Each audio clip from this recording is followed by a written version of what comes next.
Good evening, everybody, and welcome to Lions Stadium in Henderson, Texas for the Highway 79 East rivalry in Week 3. The Jacksonville Fightin Indians and the Henderson Lions.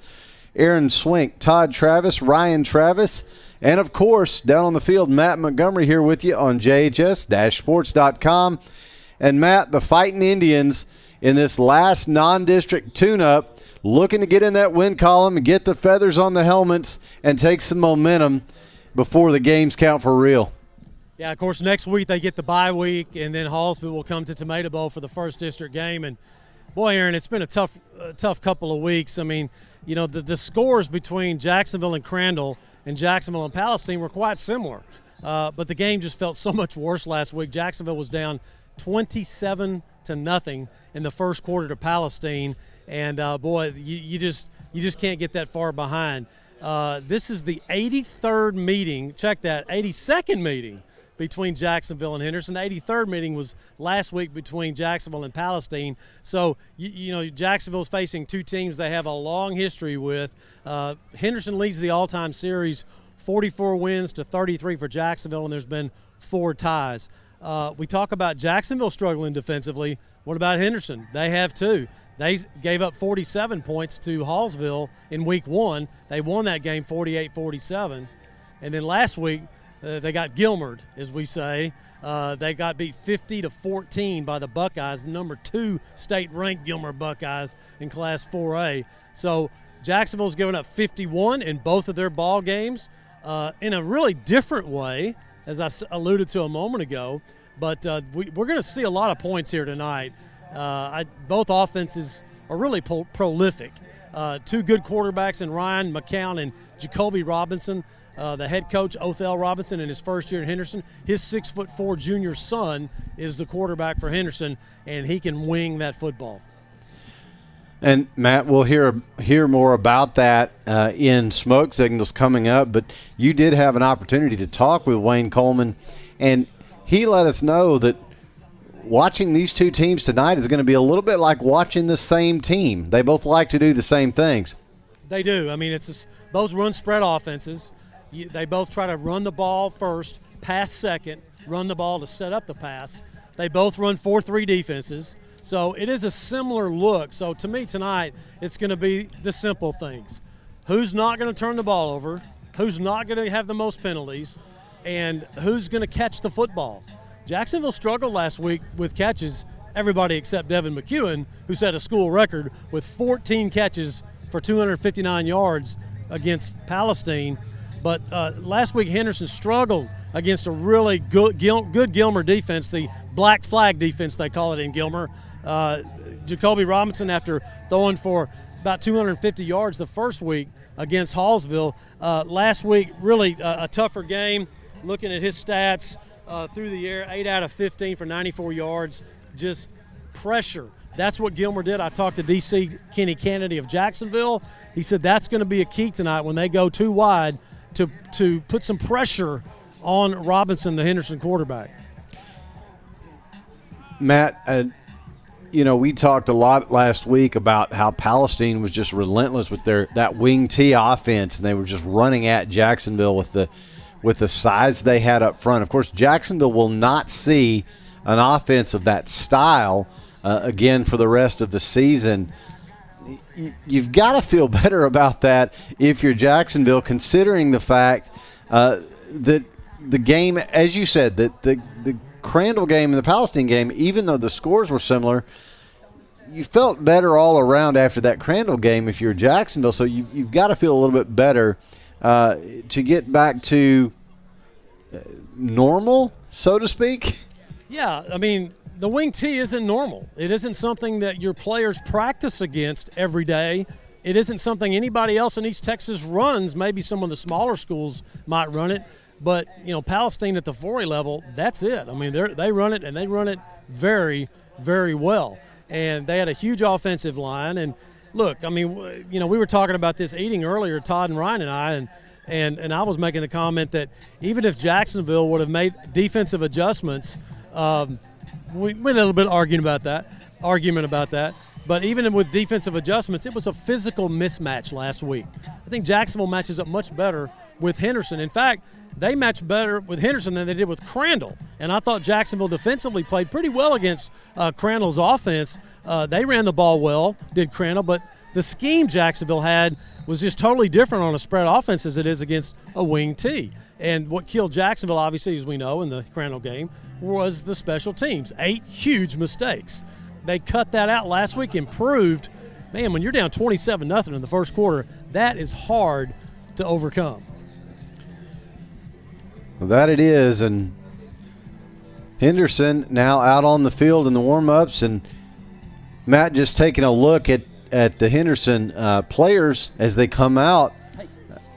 You've got to feel a little bit better. I don't see quite the size that Palestine had. No, they're not nearly that size, and there's not a lot of teams that are on that offensive front. They average about 270, 275 across the front.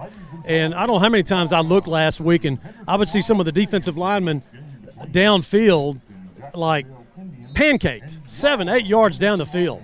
And, of course, they had 4 solid running backs, did Palestine. And I really think Palestine, I mean, they play Rusk tonight down at Jim Swing Stadium in Rusk. And I think Rusk is going to have a problem. I may be wrong, but those guys can run the football. That may be a shootout. But, yes, you're right, Aaron. Looking at Henderson, the size factor, that it's not like it was against Palestine. In fact, Palestine was bigger than Crandall, and Crandall had some pretty big guys. So – but it's a Henderson team that can put some points on the board, and that's what head coach Othell Robinson in his first year has brought to Henderson, is a more wide-open offense, and we'll see that tonight. Yeah, we will. We're glad you're joining us, folks, here on the JHS-Sports.com Countdown to Kickoff, brought to you by Micah Hoffpower and Texas Farm Bureau. And, Matt, why don't you tell them a little bit more about Micah? Oh, Micah does a great job with Texas Farm Bureau. Whatever kind of insurance needs you have, life insurance, health insurance, auto insurance, homeowners, Micah can take care of that for you. Class of 1998 and also former Chicago Cub. Yeah, I was just want to throw that in there. If you need help learning how to hit a curveball, I think Micah would probably be your guy as well for that. I could probably tie something with his insurance ability with his baseball background, but I don't know. I'll have to think about that one, but Micah Hoffpower can definitely serve your needs. So Texas Farm Bureau and Micah Hoffpower, we appreciate them sponsoring this part of our countdown to kickoff. Yeah, Matt, I know it wasn't a catcher in the big leagues, but he can keep you safe at home with that homeowner's insurance. Man, now you got my brain turning. There you go. Okay, it may get kind of cheesy, so everybody just take a deep breath here. We are glad you're with us. This is the Countdown to Kickoff on JHS-Sports.com. We're going to take a short break. We'll come back for more as we get ready to go here for Jacksonville and Henderson.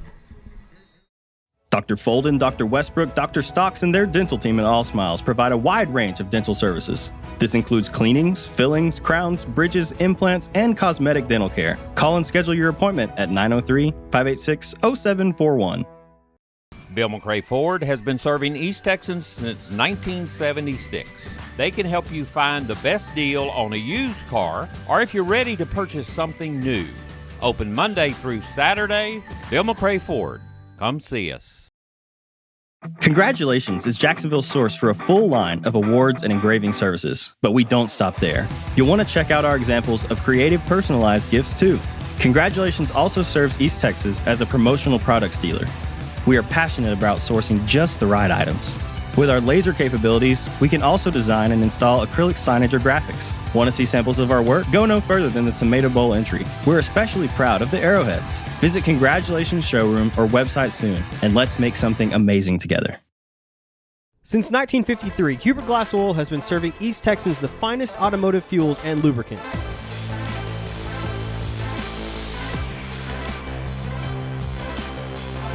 Hubert Glass Oil Company, the clear solution for your business.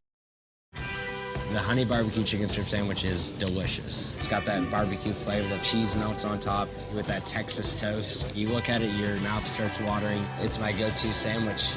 The honey barbecue chicken strip sandwich, that's my all-time favorite. Hi, I'm Matt Montgomery. For the past 37 years, I've been helping people just like you get their financial ducks in a row. I'm a registered investment advisor and chartered financial consultant. We do portfolio management and comprehensive financial planning. Give me a call for a free consultation. Welcome back to Lions Stadium here in Henderson. This is the Countdown to Kickoff. This portion of the Countdown to Kickoff sponsored by Micah Hoffpower and Texas Farm Bureau Insurance. And Matt, as we get ready to go here for this Week 3 contest between Jacksonville and Henderson, tell us a little bit about the conditions down there at field level. It's actually starting to feel a little bit more like fall, dare I say? Well, you know, when it's 90 degrees in Texas and the humidity is down low, it feels like fall weather. Yeah, well, when I say feel like fall, that obviously comes with a qualifier that it is much fall better in than East Texas. It's much better than when we were in Crandall and you guys were sitting outside in the stands doing the game. But absolutely, it's very comfortable down here. And last night I was at Tomato Bowl watching the sub-varsity ball games, and it was absolutely perfect. It kind of starting to feel like that tonight. By the way, Jacksonville swept Henderson last night. 7th grade A won. In the 9th grade won 22-8. Junior varsity won as well, 21-20 over Henderson. So maybe Jacksonville's varsity can get on some of that winning action tonight. And if they do, of course, as most fans know, that will mean that we'll finally get a chance to see the now famous headdress decals on the Jacksonville helmets as they take the field for district play. And that's a big motivation for the Indians, Matt. You hope so. I mean, you would hope that would be something. They're tired of playing with just plain blue helmets because those helmets are, as you say, the talk of the town, if you will. A lot of people very impressed by them, and man, it's a shame when you don't have them on your helmet. You want them on there, and I like Wayne Coleman's attitude. We're going to put it on there as soon as we get that first win. Jacksonville can score points. Henderson can score points. I think this game comes down to which team has improved defensively from week 2 to week 3. Jacksonville took a step back last week. Again, we've already been through the offensive scheme. Palestine had all that kind of stuff. But still, bad angles. Tackling was not good for Jacksonville. I don't know if it was playing first home game. I don't know what it was, but they've got to get better at that tonight as Henderson's going to try to spread the field. And if you can get pressure on Jacoby Robinson, that's going to help. Offensively, we talked about this. Jacksonville scored 36 the first game, 27 last week. They can move the football, all kinds of weapons. Isaiah Mallard leads Jacksonville with 153 yards through 2 ball games on 27 carries, averaging over 5 yards a carry. Ryan McCown through the air, very, very solid, 43 of 75 for 629 yards. He's averaging over 300 yards a game. And again, last week the offense just did okay, just didn't get on track as well as they wanted to, but that had a lot to do with the defense not putting them in good position on drives to start their drives. Ryan has thrown for 4 touchdowns. He does have 1 pick. He's got an overall quarterback rating of 99, just under 100. So, again, the offensive line's improving. You're getting more and more guys involved with the football. You talk about keys to the game. I think Jacksonville has to get those receivers more involved. And if Devin's catching 14 passes tonight and that's it, Jacksonville's not going to win this football game. Yeah, we will look for the Indians to find maybe some creative ways to get the ball back in the hands of some of the other threats, some of the guys that stepped in and made plays in Crandall and then just sort of disappeared last week. Maybe not even through faults of their own that much. A lot of that was probably attributable to Palestine, but you got guys like Calvin Bryant, you got Jermaine Taylor, Pinson, yeah. Tony Pinson did not play last week, yeah, but he'll be back. But you want to see Jacksonville spreading the ball around. You do. In the first ball game, 6 different receivers caught a pass. Last week, I think it was 3. Okay, 3. Okay, you say, well, gosh, that's not a big deal. Yeah, it is when one guy's catching 14.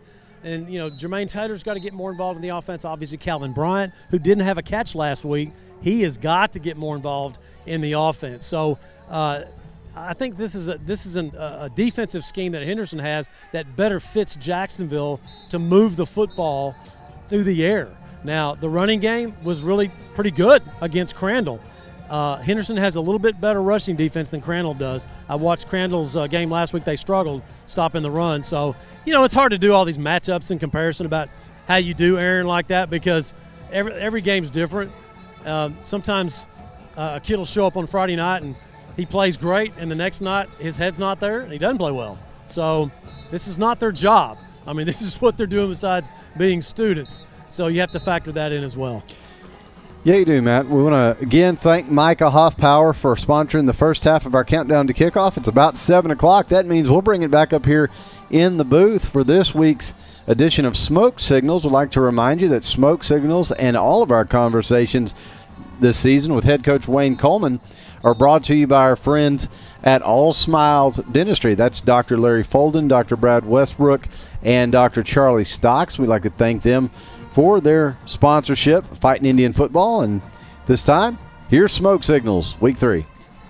Dr. Folden, Dr. Westbrook, Dr. Stocks, and their dental team at All Smiles provide a wide range of dental services. This includes cleanings, fillings, crowns, bridges, implants, and cosmetic dental care. Call and schedule your appointment at 903-586-0741.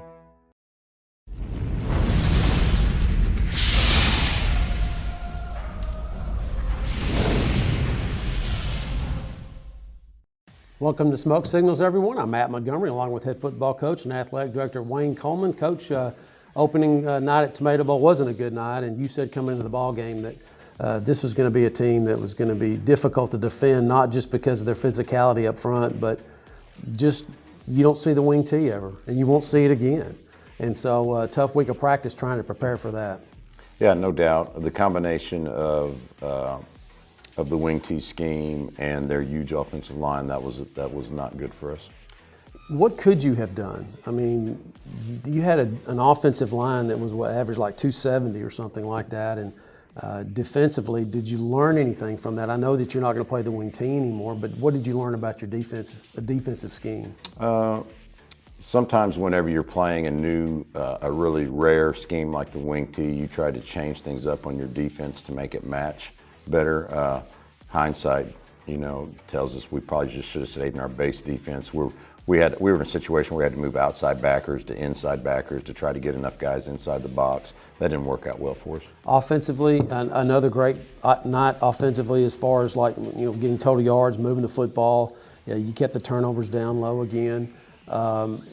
Just if you could just get some things like more people involved in the game, like you did against Crandall, that could be a positive. But Devin had a record-breaking night, which we'll talk more about in a minute. But it just seemed like a few times, if it wasn't for Ryan McCowan's feet, who got you out of some situations, though, that really helped you a lot. We got to stay true to our goal of running the football, and once we got down so much early in the game, we kind of abandoned that a little bit, and we actually started playing better later in the game when we went back to it and started grinding the ball. We actually played better football then. So this offense that you have, it's a run first, set up the pass, not pass and set up the run? Yeah, that's what you want to be. That way it makes the passing game easier, and we've got kids that can make big plays out there. And we've got good running backs. JT stepped in the other night and did a great job when he went in the game. So we now feel like we've got two really good running backs. Defensively, going back to that, Coach, again, you won't see that offense again like that. But what did you learn about some of your players that they had to stick it out? I mean, they were just coming right at them. Yeah, there were some kids that made plays the other night, and I know it was in a losing effort, but still, there's guys out there just battling. I've never seen Rolando Munoz play that well. He battled every play. Xavier Kendrick I think he led the team with tackles, with 10 or 11 tackles from a safety position. He did a great job. And there were guys, even on the offensive side, Ryan Walker stepped up and made plays. DeVarian Boyd had a good game blocking at tight end. So even in a losing effort, there are other kids, younger kids, guys that you haven't seen step up and make plays. They're doing their job. And, I mentioned turnovers a minute ago. Cash got a pick, Dylan got a pick. It's good to see your secondary making plays like that. Yeah, it was big for them, and really that's the only time we stopped them, or they stopped themselves, but our kids did step up and make those plays. Well, Jacksonville and Palestine had a crazy one the other night. Let's take a look at some of the highlights. Here's Ryan here buying some time and dropping a nice dime here for 25 yards to Devin. Yeah, he does a great job here buying time with his feet and finding Devin. You just mentioned Cash Bearden, and here's Palestine throwing the pick, and Cash gets it in the end zone. They tried to throw a throwback. cash on that one. He's hard to throw the ball over the top of. And here again is Ryan buying some time with his feet and finding Devin down the field. And again, I can't say enough about his footwork, just getting himself out of situations. That's a very difficult play, moving to your left and making that throw. And you mentioned the sophomore, Ryan Walker, working at H-back here, catching the touchdown from Ryan. Yeah, great job of both the Ryans there, extending the play. This was a great route by Devin McEwen, kind of an out and up, if you want to call it that, and Ryan finds him in the end zone from 22. Yeah, those guys have got a good connection going on right now. Another deep pass to Devin for 40 yards from Ryan. And Palestine was bringing a lot of pressure off the edges, and the O-line did a good job of keeping him safe in the middle. He just had to avoid and step up and make plays.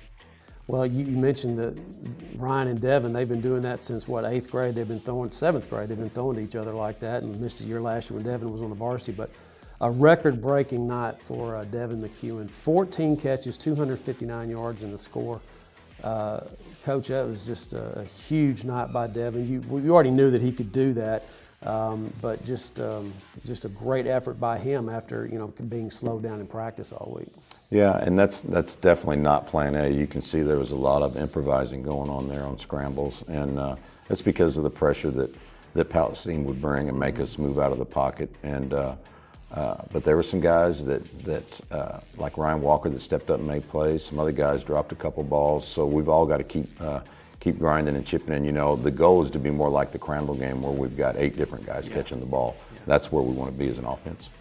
We talk about, the last thing on Palestine is talk about their offense. I mean, how prolific their offense is running that wing tee just like that. They had pretty good defense too. They're really athletic, played man coverage most of the night, and it was hard to get separation from those guys. Even every play you look there, just about every completion is contested.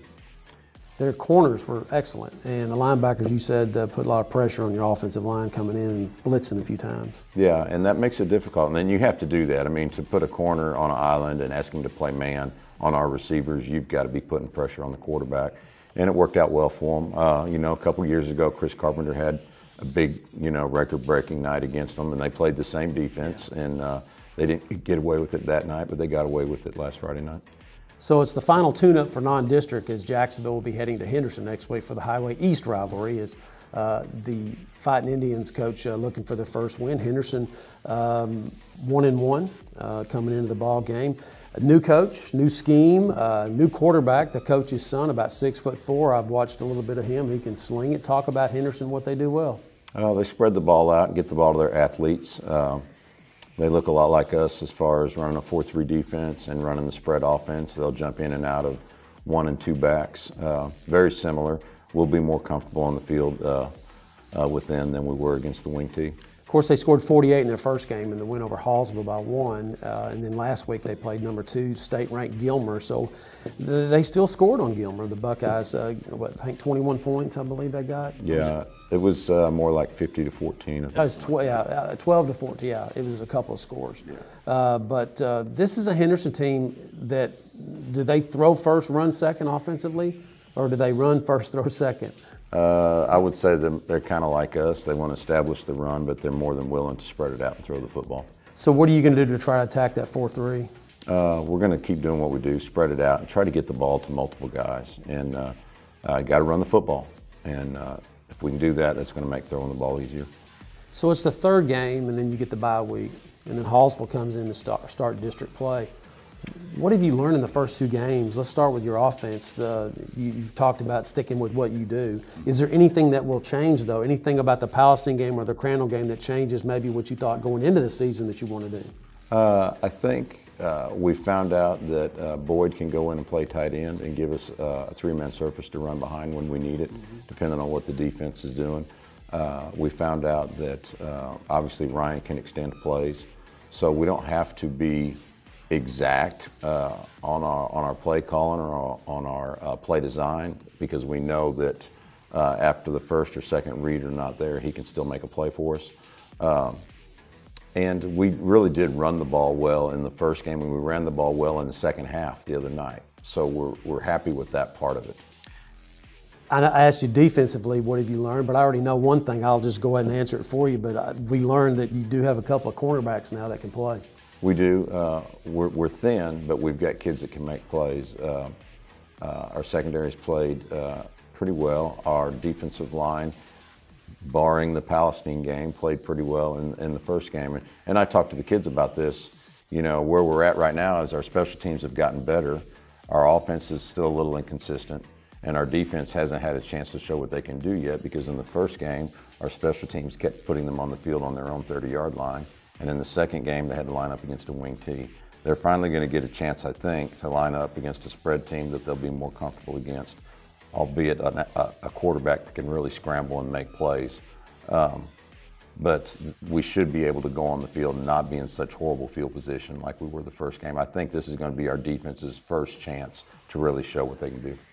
And again, not to keep going back to the Palestine game, but one thing that I think the players could learn is the angles. The wing T, when they're coming out of a wing T on the angle, is totally different than playing against a spread offense. Yeah, it is. I mean, it's run inside out, and we didn't do.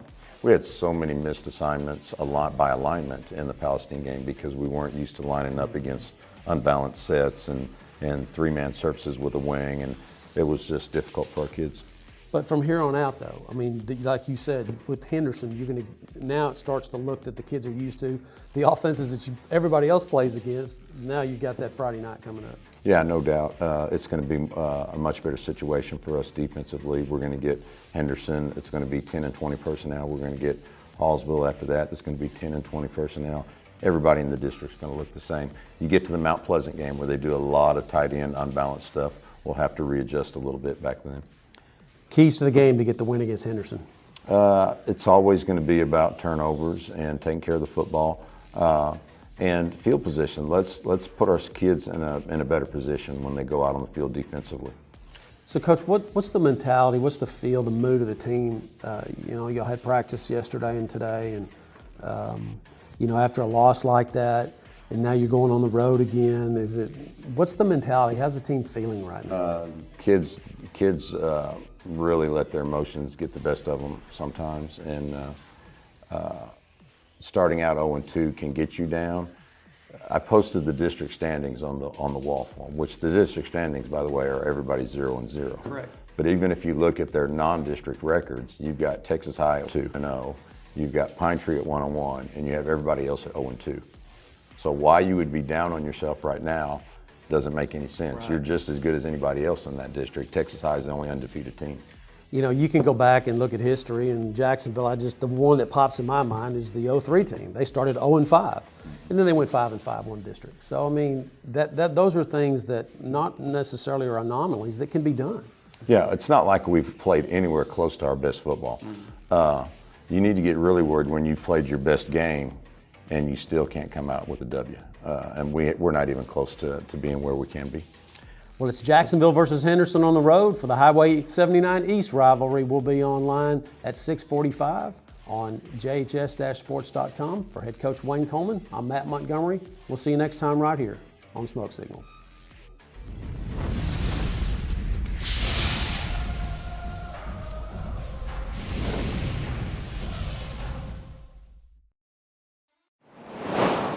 And we're back live. That was Smoke Signals, brought to you by All Smiles Dentistry. And we'd like to thank again Dr.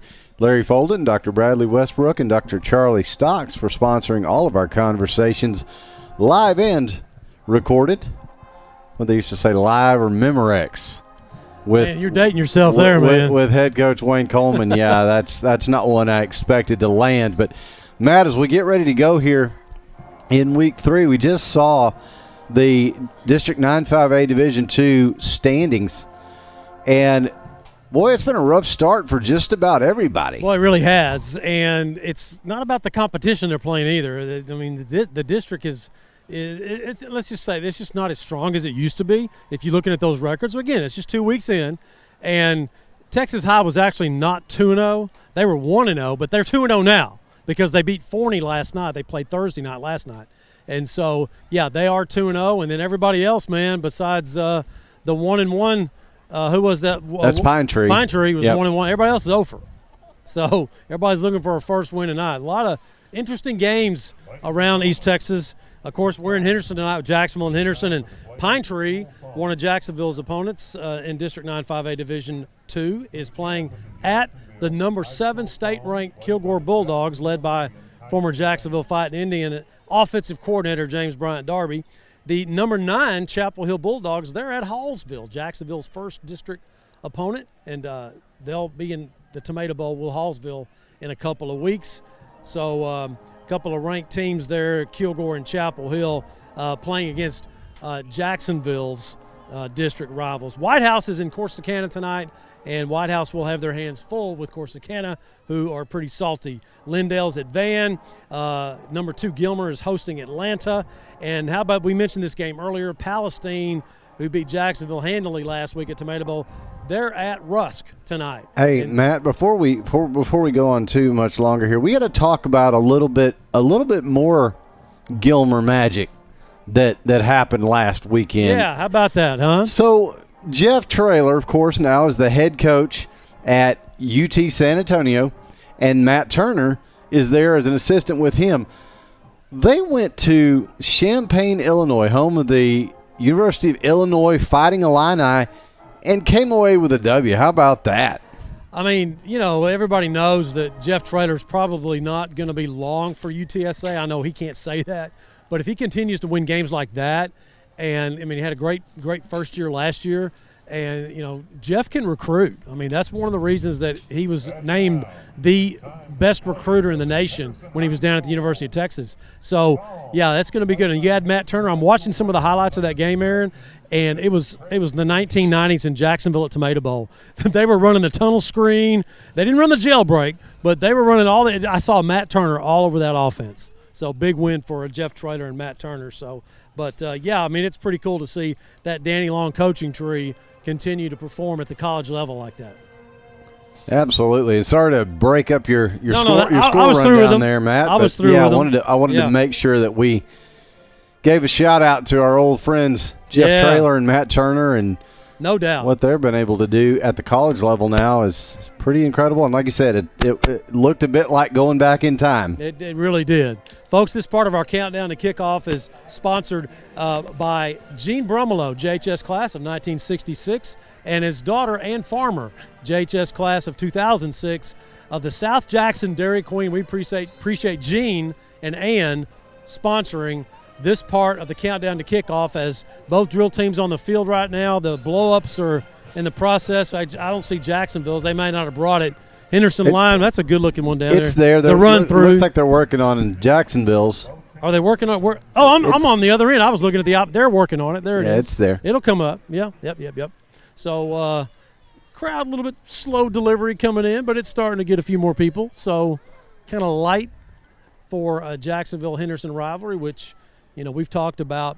There's a possibility with the next realignment, given some of the numbers that I'm hearing, that Jacksonville may drop down to 4A. Don't know for sure. Who knows what the UIL is going to do? Sometimes that's always a big surprise. But Henderson, it'd be the old district. It'd be Henderson, Palestine, Athens, Chapel Hill, those kind of guys. And we'll see if that happens. Don't want to go 4A Division II because that's Gilmer and that's Carthage. You just don't want that. Man, those guys are just kind of light years ahead of everybody, even though they're 4A. So, big game tonight in Longview. How about Tyler Legacy? They're 2-0. They jumped out of the gate. Had an unbelievable shootout last week with their crosstown rival, John Tyler. Legacy did win the ball game, and Legacy hasn't beaten Longview in a while. So I think the Lobos may be in trouble because they're not Longview like a couple of years ago when Haynes King was leading them to the state championship. Yeah, and Matt, actually that game's at Rose Stadium Rose tonight. Stadium, excuse me, yeah. So that's even more for Tyler maybe to break that streak. Yeah, you would think so. And as you said, Longview does not quite look like they did a few years ago, but you lose a guy like Haynes King. Of course, he's now calling the shots down in College Station, and had a pretty good debut last week. He did. He's got some wrinkles to work out for sure. threw a few more picks against Kent State than you would have liked, but yeah, I mean, so Longview's going to be in a little bit of a rebuild mode, but it'll be interesting to see what they do against Legacy tonight. We were talking about that Legacy and Tyler High game for just the sheer just the numbers, just the shootout that was, and we were talking coming into this ball game with Jacksonville and Henderson. Both of these teams, if they don't tighten up the ship on defense, we may have another one of those on our hands. I mean, it's this game for the last several years has been high scoring. 2 years ago, when Henderson came to Tomato Bowl, they scored 62 on Jacksonville. I remember back in 2010, the game here was a 3 overtime affair when Steve Wells was the head coach and Jacksonville came away with a win, and it was something like 58-57, something like that. So, man, I mean, if you're a defensive coordinator these days, you earn your paycheck. I mean, or maybe you're not. I don't know. I mean, the offenses are way ahead of some of these defenses. I don't know what's going on, but there's a lot of points being put on the board by a lot of teams. Yes, there are, for sure, and it's just it's almost a completely different game. I mean, it was 2 weeks ago, or I guess it was this past weekend, that Georgia and Clemson game that finished like 10-3. Last week, 10-3. I was like, yeah, what's going on? What year is it? I mean, and you kind of had a cheer by the sports media. I mean, that was like a big story, even though it was only 10-3. People were just not used to that. We're so used to all these high-point games, and man, it was refreshing to see somebody play some defense. So, but these days, Aaron, the way it is, I'm sorry, but the defensive people won't like to hear me say this, but the coaches put the best athletes now on offense. They used to put them on defense. Now they put them on offense, and that's been a big difference besides just the way that spread and the 7-on-7 and all that stuff that's kicked in. So we may see over 100 points tonight here in Henderson. I don't know. You never know. Of course, as we were alluding to earlier, Jacksonville may very well move some of those athletes. May get a little bit of two-way play tonight. Well, you're just going to have to. I mean, I know Wayne Coleman coming into the season wanted to 2-platoon, and he's talked about it, wanted to do it, and then you started having some few injuries here, actually more illnesses than anything. And it wasn't COVID. It was the flu B. Some of the kids were ill from that. And so tonight you'll see Calvin Bryant playing some defense at corner. You'll see Devin McEwen at safety. I don't think you'll see Isaiah Mallard at safety. I think I said that earlier. I don't think that'll be the case offensively. I think you'll see a little bit more J.T. Johnson at running back. He scored a touchdown last week on just a really physical 19-yard touchdown run for Jacksonville. So that senior ought to get some more carries. But I think you might see some of those guys playing both ways. Yes, Aaron, that's true. Hey, one more time, I just want to remind our listeners and our viewers that this part of our countdown to kickoff is sponsored by Gene Brumlow, class of 2006 of Jacksonville High School, and also Ann Farmer's daughter, class of 2006. Did I say 1966 for Gene and 2006 for Ann of the South Jackson Dairy Queen. Go by and get your Blizzard. We appreciate Gene and Ann for being tremendous sponsors year in and year out for Fightin Indian football on JHS-sports.com. Appreciate them sponsoring this part of our countdown to kickoff. We're getting a little closer, Aaron. The Indian run-through's now fully inflated, so that means we're getting closer. Yeah, and if you're just joining us, we're here at Lions Stadium in Henderson getting ready for Jacksonville and Henderson in Week 3 action. The Tribe coming in 0-2, Henderson at 1-1.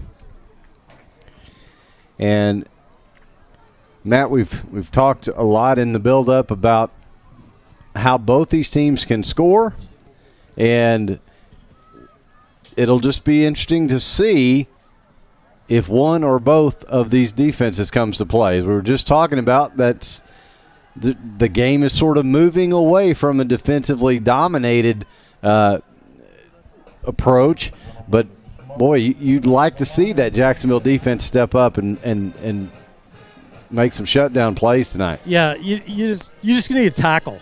Okay, I mean that's something that Jacksonville did pretty good against Crandall, and then last week they were just sliding off guys. I mean, you got to lock up, you got to grab, you got to pull from the hips down, and you just have to tackle the ball carrier, and it's that simple. I mean, football, again, like we said a couple of weeks ago, the great quote, football is not that complicated. It's actually a pretty simple game. It's the execution of it that's the hard part. Kind of like golf. You just get the stick, hit the ball, there you go. Execution's a lot different. A little bit harder. So Jacksonville now coming out of their run through. Henderson's on the field. Jacksonville wearing their road whites. Love those new uniforms, Aaron. And, Yep. I hate to say it. I mean, the blue, the solid blue helmet is a good look with the pants, but I do want to see those headdresses on, and maybe they'll get that done tonight with a win. Let me go over and get my. All right, Devin. Give it to me, buddy. You got to get the handshakes in and the high fives from Matt Montgomery. If you're a Fightin Indian, that's part of the deal. Part of the deal. You got to find the guy with the cowboy hat and get your pregame ritual in. Got to get it on here. It's very important. Jacksonville now will send out Calvin Bryant, the senior wide receiver, along with Keelan McCullough, senior defensive tackle, as their captains. We'll see if this is the ceremonial toss here, but now we're going to do the national anthem, I guess, before the coin toss. I didn't get that done, so take the old cowboy hat off and pull it down here. Henderson Lion Band will now perform the national anthem.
Henderson Lion Band with the playing of the national anthem. Boy, they always do a good job over here in Henderson with their band.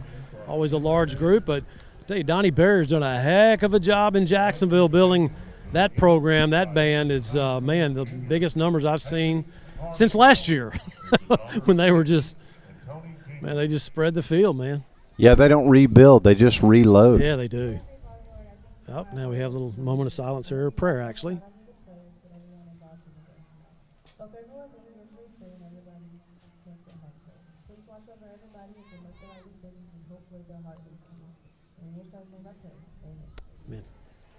Well, I'd be remiss if I didn't remember 20 years ago. Yeah, I was just about to say the same thing, Matt. Port Neches Groves came to Jacksonville. What an unbelievable week that was with Tuesday on 9/11, and man, everybody was numb, man. And it's amazing when you think about it.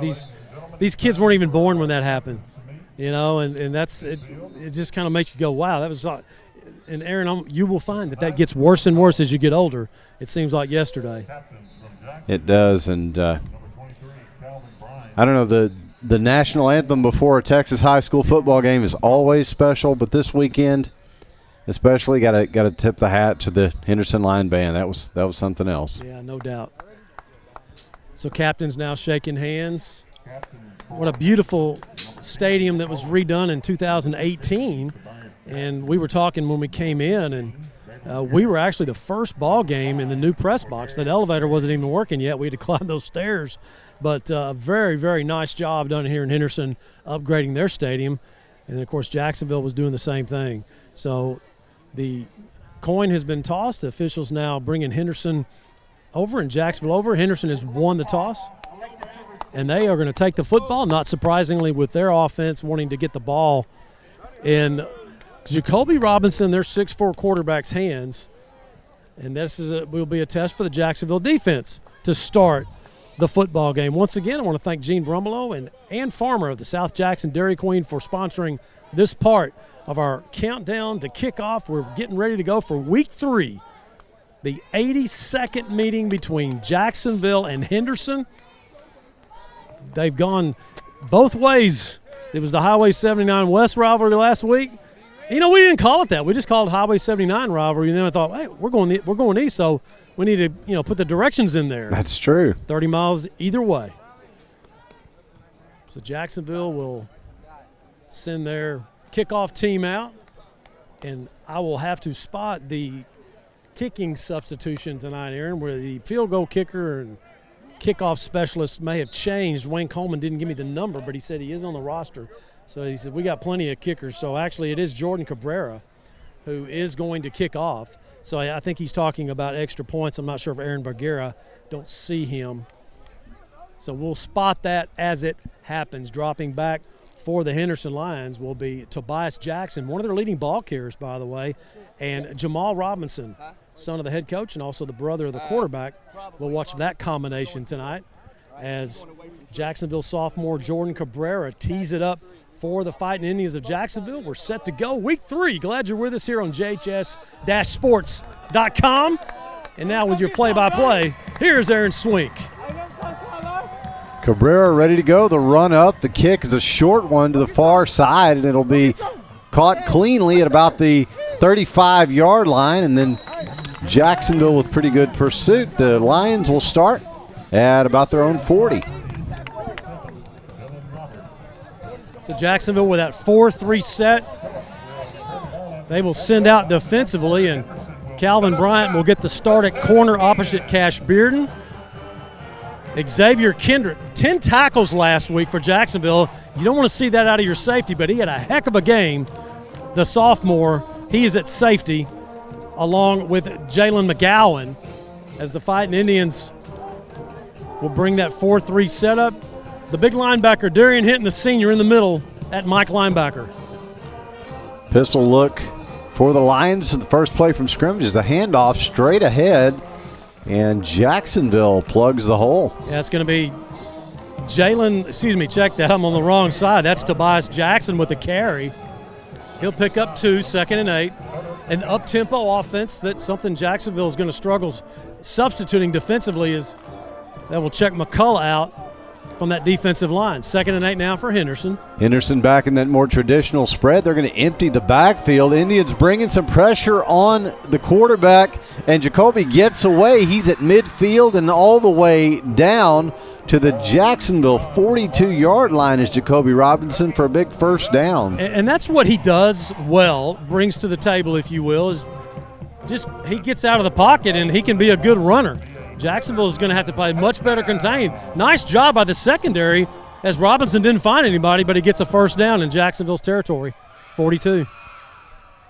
2 receivers each way, 1 back with Robinson. He'll now walk up to the line, call the play when he gets it from the sideline, and step back into a shotgun position. This time the handoff, and it's going to be a stretch play to the right side and nowhere to go. Yeah, and they're going to get – I think they're going to get Jermaine Taylor for a horse collar, and I think it's a good call. Well, he grabbed him around that nape of the neck. You could see it from there, couldn't you, Aaron? Yeah, he slung him down.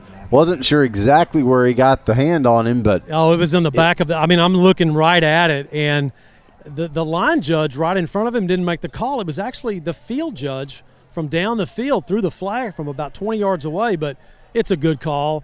I mean, Jermaine was just running him down. It was Porter with the carrier. He called a face mask, but, man, he grabbed him behind the back of the nape of the neck and pulled him down, and I guess they said he grazed the face mask, but it's a 15-yarder. Yeah, of course, there is no incidental with a face mask anymore. They're all 15-yarders. Yeah, I thought for sure that was a horse collar, but he called it a face mask. 2 line receivers. Check that trips out to the left.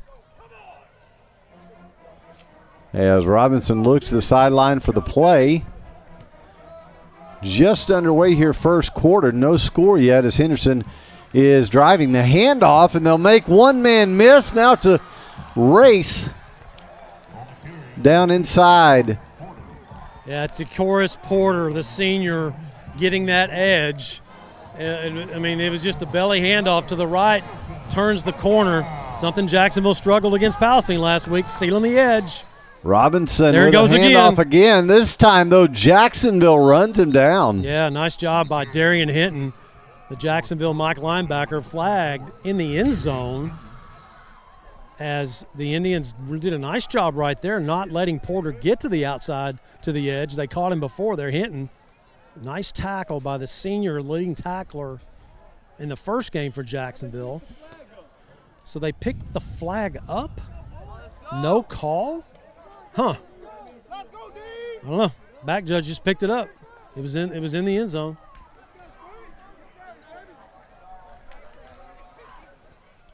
Second down. Well, now they're still talking about it. Officials pausing. The ball's sitting on the Jacksonville 8. We'll see what they work out here. There's the ready for play whistle. Yeah, second and goal. Yeah, I'm not sure. I'm sure that Coach Othell Robinson of Henderson doesn't really like the way the officials are kind of breaking up their tempo right here by pausing so much. But nevertheless, it's second and goal, I should say, at the 7. Now a handoff. Got him. And Jacksonville, the ball is out. The Indians have it. How about that? And just like Aiden Gay causes the fumble. And grabs with it all that momentum. And Jacksonville gets the scoop as Xavier Kendrick comes up with it after Aiden Gay shot his gap, the A gap, and he hits Porter and knocks him loose from the ball. It would have been about a loss of about 3 or 4. And boy, Aiden Gay just punched the ball out. And Xavier Kendrick gets the turnover and stops Henderson from really, capitalizing on a nice opening drive. So here's Ryan McCown, Isaiah Mallard in the backfield with him for Jacksonville's first offensive possession. Pistol set for the Indians. The handoff is to Mallard, and he takes it up the right side A-gap for a few. Good to see Tony Pinson back. Missed last week due to illness.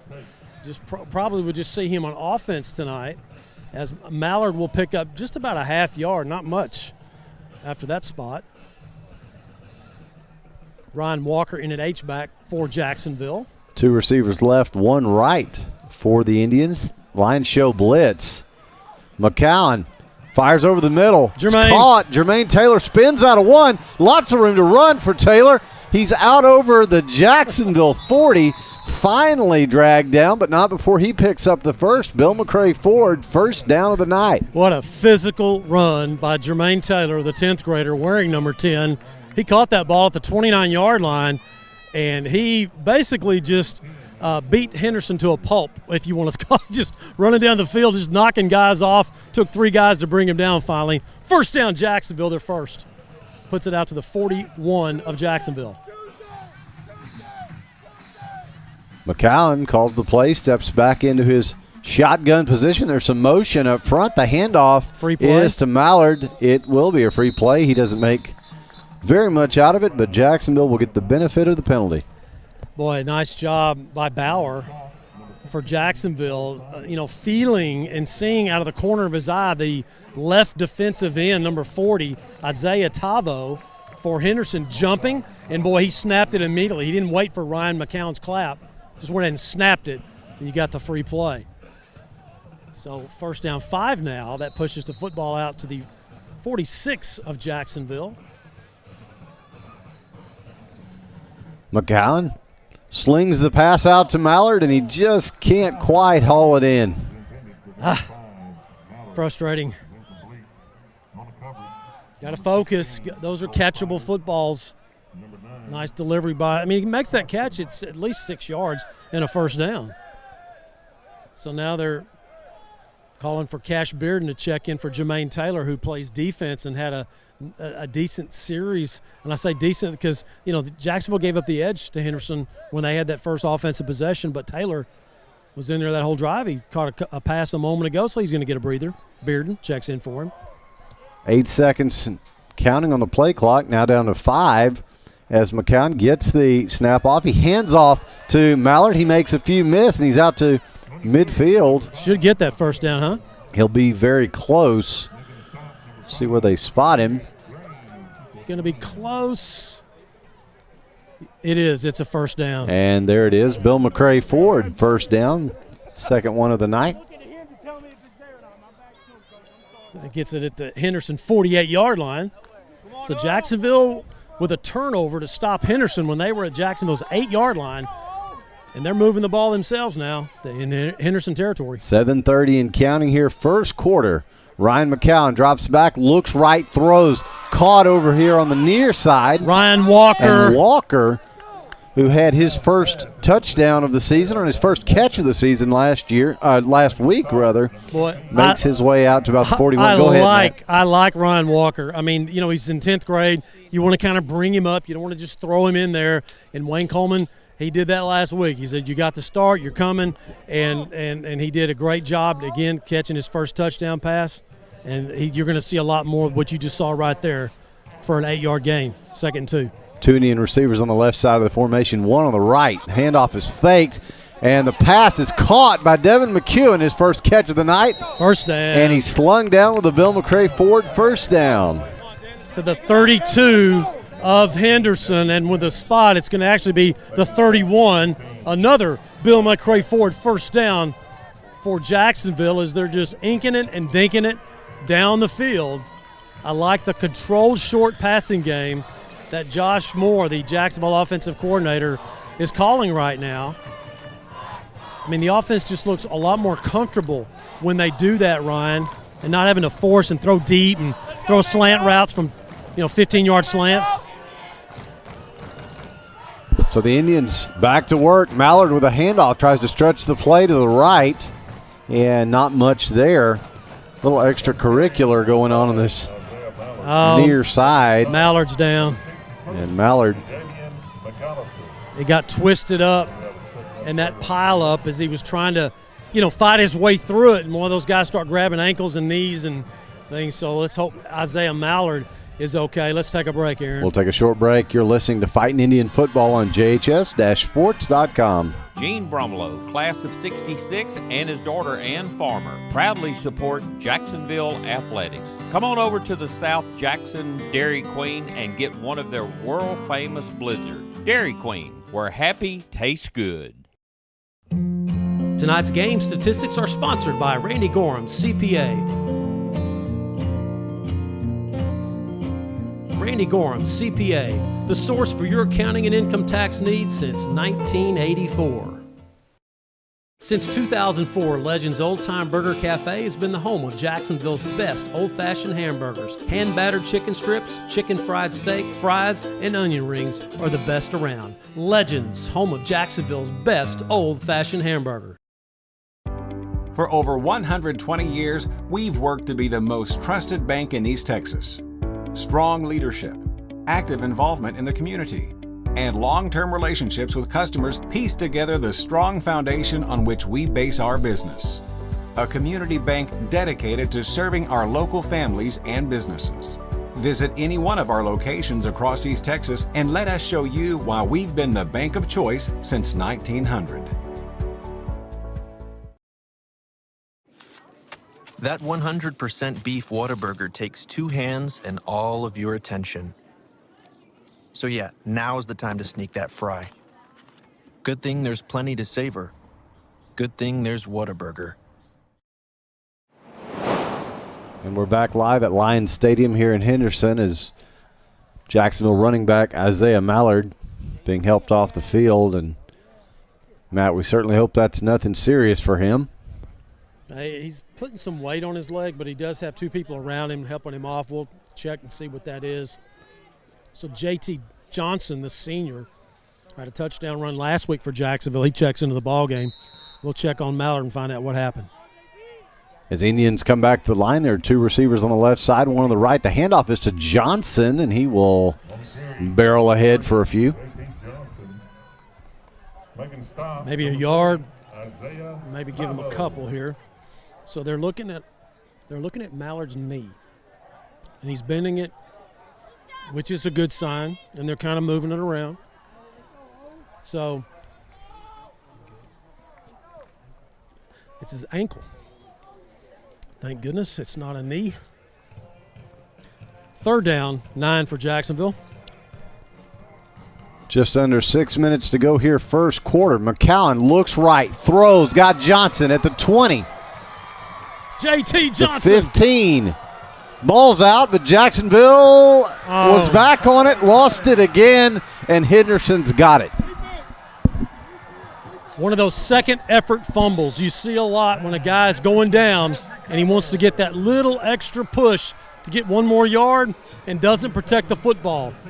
So J.T. Johnson with a nice reception gets up the field as we see the replay, and that's what it was. He's just stretching his body out, and the ball he was just carrying it way out there too far. So Jacksonville with a fumble that stops a nice drive. Henderson's already had one that stopped their drive.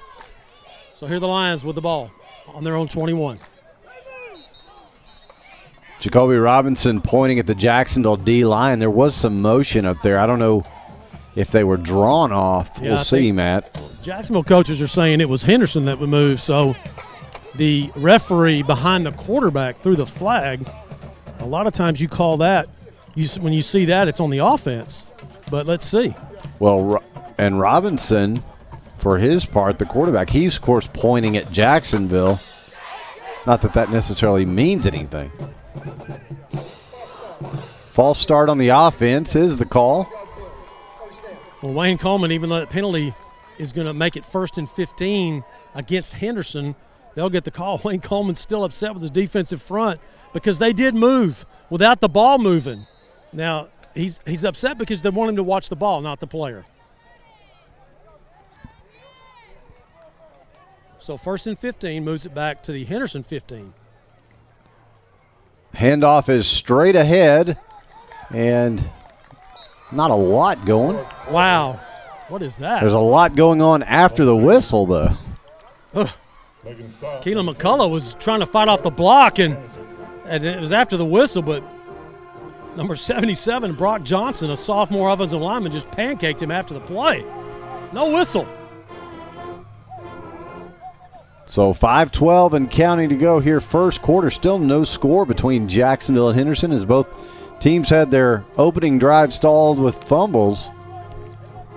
They'll give him 3 on the play, so 2nd down, 12 to go for Henderson. They'll have the Jacksonville band now firing it up here and right in my ear because Henderson's on this side of the field, and Henderson's going to take a timeout. They'll have to talk it over, so we'll take the break with them and come back. You're listening to Fightin Indian Football on JHS-Sports.com. Hi, this is Ben Peacock, proud principal of Jacksonville High School. On behalf of the awesome students and staff members at JHS, I'd like to say thank you for watching tonight's game. From exceptional academics to a robust catalog of extracurricular programs, our campus provides a truly impressive array of opportunities for all Jacksonville students. For more information about Jacksonville High School, please visit jisd.org. Dr. Darwin Dar and his staff at Dar Chiropractic specialize in family chiropractic care, exercise rehab, digital x-rays, nutrition and weight loss programs, decompression, and chiropractic wellness care. Located down the street from the Tomato Bowl, Dar Chiropractic. They can help you feel better. Welcome back to Lions Stadium in Henderson. Aaron Swink, Todd Travis, Ryan Travis, and Matt Montgomery here with you on JHS-Sports.com. Still scoreless here in the first quarter of play as Jacksonville and Henderson just getting underway here in week 3. Trips left, 1 right go the Henderson receivers for Jacoby Robinson. Robinson drops back, got all kinds of time. Now he's under some pressure. He'll scramble. Here comes the pressure from Jacksonville, and down he goes. I tell you, what a heck of a job done by Jacksonville's secondary back there. It's Kendrick and also Rolando Munoz, who played in his first varsity game last week, did a great job in coverage. And Jacksonville's linebackers, Hinton, they stay home. and they get Jacoby Robinson for no gain. Third down, actually a loss of 1, 3rd and 13. So look for Jacksonville to pin their ears back here on this 3rd and long. Trips right for the Lions. Robinson drops back. Jacksonville trying to cover everybody. Robinson finds a man across the middle. I don't think it's enough. Let's see here. It's going to be short. Well short. Nice throw by Robinson and catch by his brother Jamal. But it is going to be 4th down, and Othell Robinson, the head coach for Henderson, is going to send his punting unit out on the field. Truss Karsten will punt. Jacksonville will drop Devin McEwen back. So the Indians' defense, nice job. Benefited from an opening misfire on a legal procedure. Do a nice job in the secondary, Aaron. Like to see that. See if Karsten tries to punt away from McEwen or goes right at him, and Devin will try to field this on a bounce, but he'll have to just let it die, and it'll be fielded. Yeah, exactly. It's fielded about the 28 and down there. So if you're just joining us, it's an ankle injury for Jacksonville's Isaiah Mallard, the senior running back. He's got the ice pack on the ankle, so I mean he should be okay. And, you know, those ankle injuries, and depending on if it's a high ankle injury, those are a little bit harder to recover from. So. You know, the way they were looking at it, you think ACL, oh no, senior. But no, it's an ankle. So that's a little solace in that. So here's Jacksonville for their second offensive possession at their own 29-yard line. So the senior running back J.T. Johnson back out for Jacksonville. He'll be joined in the backfield by Devin McEwen. 2 Indian receivers on the left side, but McCowan goes right to McEwen, and he makes his way up the near sideline to the Jacksonville 47-yard line. That's good for a Bill McCray Ford first down. Another one of those little wrinkles that Josh Moore has slowly added to this offense. He brings McEwen with 21 catches coming into the ballgame. You know Henderson's going to find out where number 14 is, and then he just slips him out of the backfield, and Ryan McCown finds him for a Bill McCray Ford first down, pushes it all the way out to the 46 of Jacksonville. Now McEwen's in motion from the right to the left, and he gets the jet sweep handoff. Not much doing as he turns the corner. Yeah, Jacksonville moved on that play, so they'll probably penalize them for procedure, but Cole Sider sniffed it out for Henderson.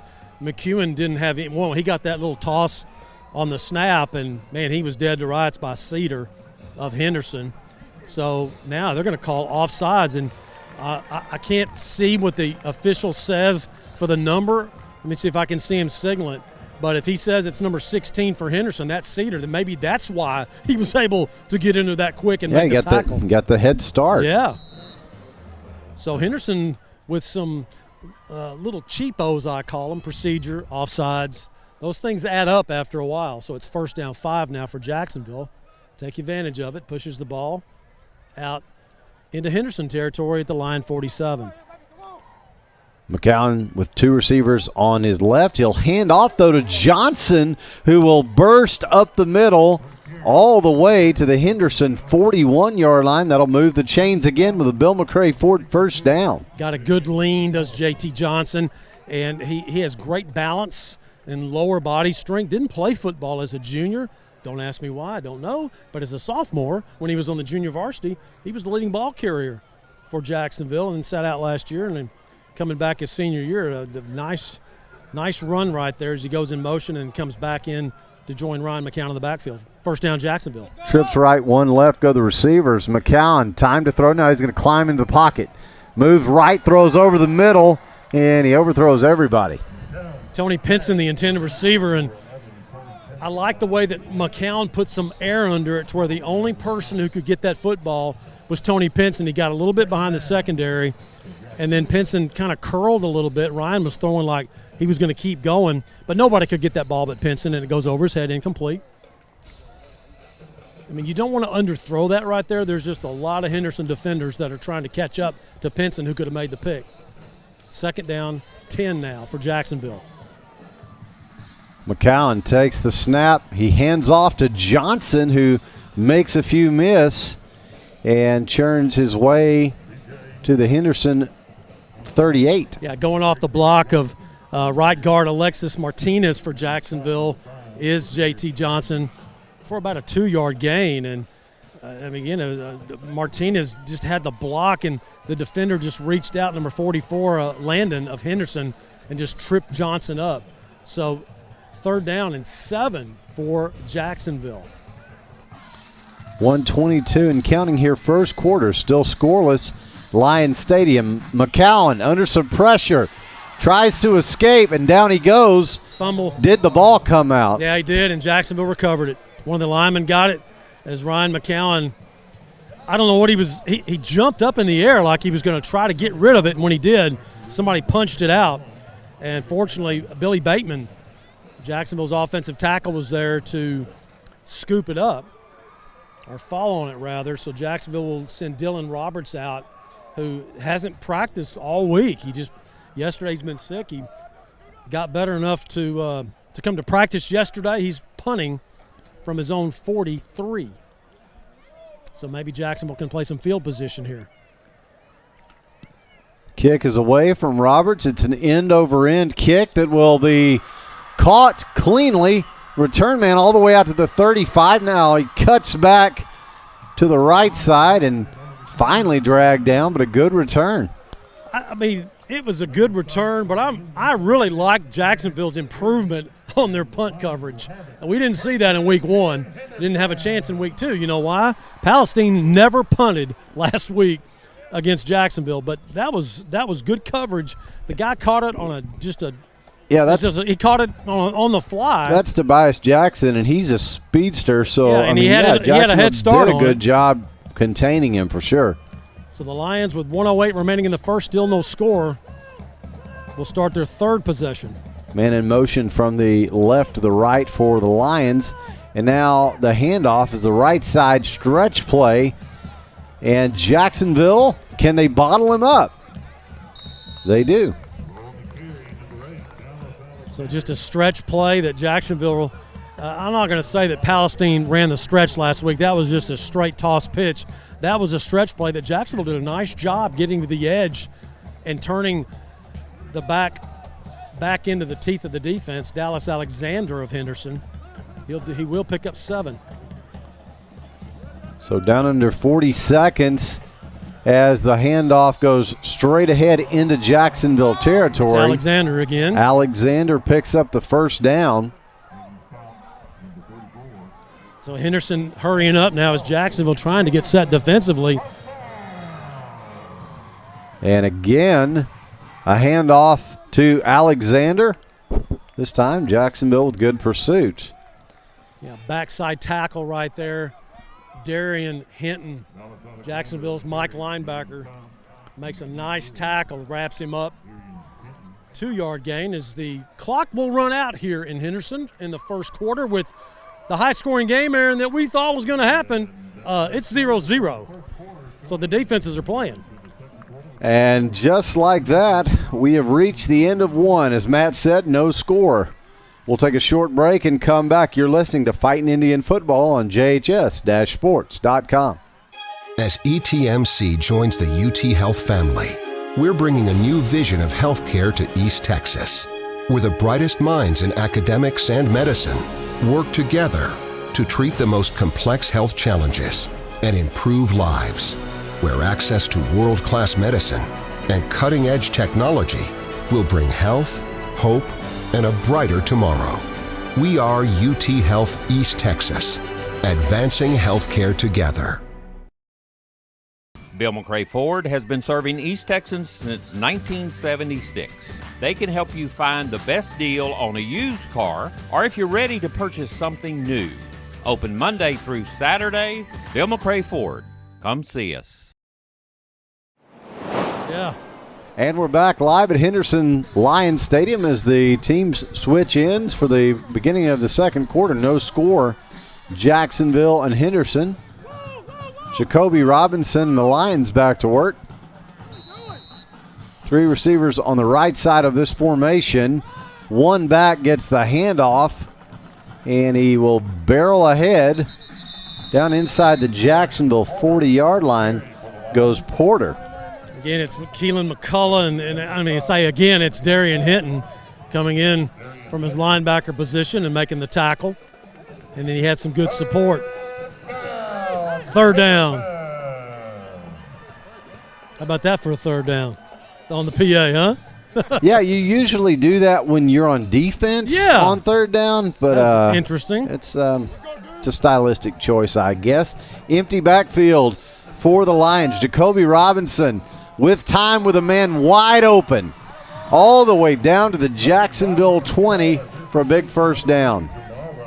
It's Jamal Robinson, the brother of the quarterback. You think they've done that? You think they've done that a few times in the backyard? Like little Sunday afternoon in the backyard type thing.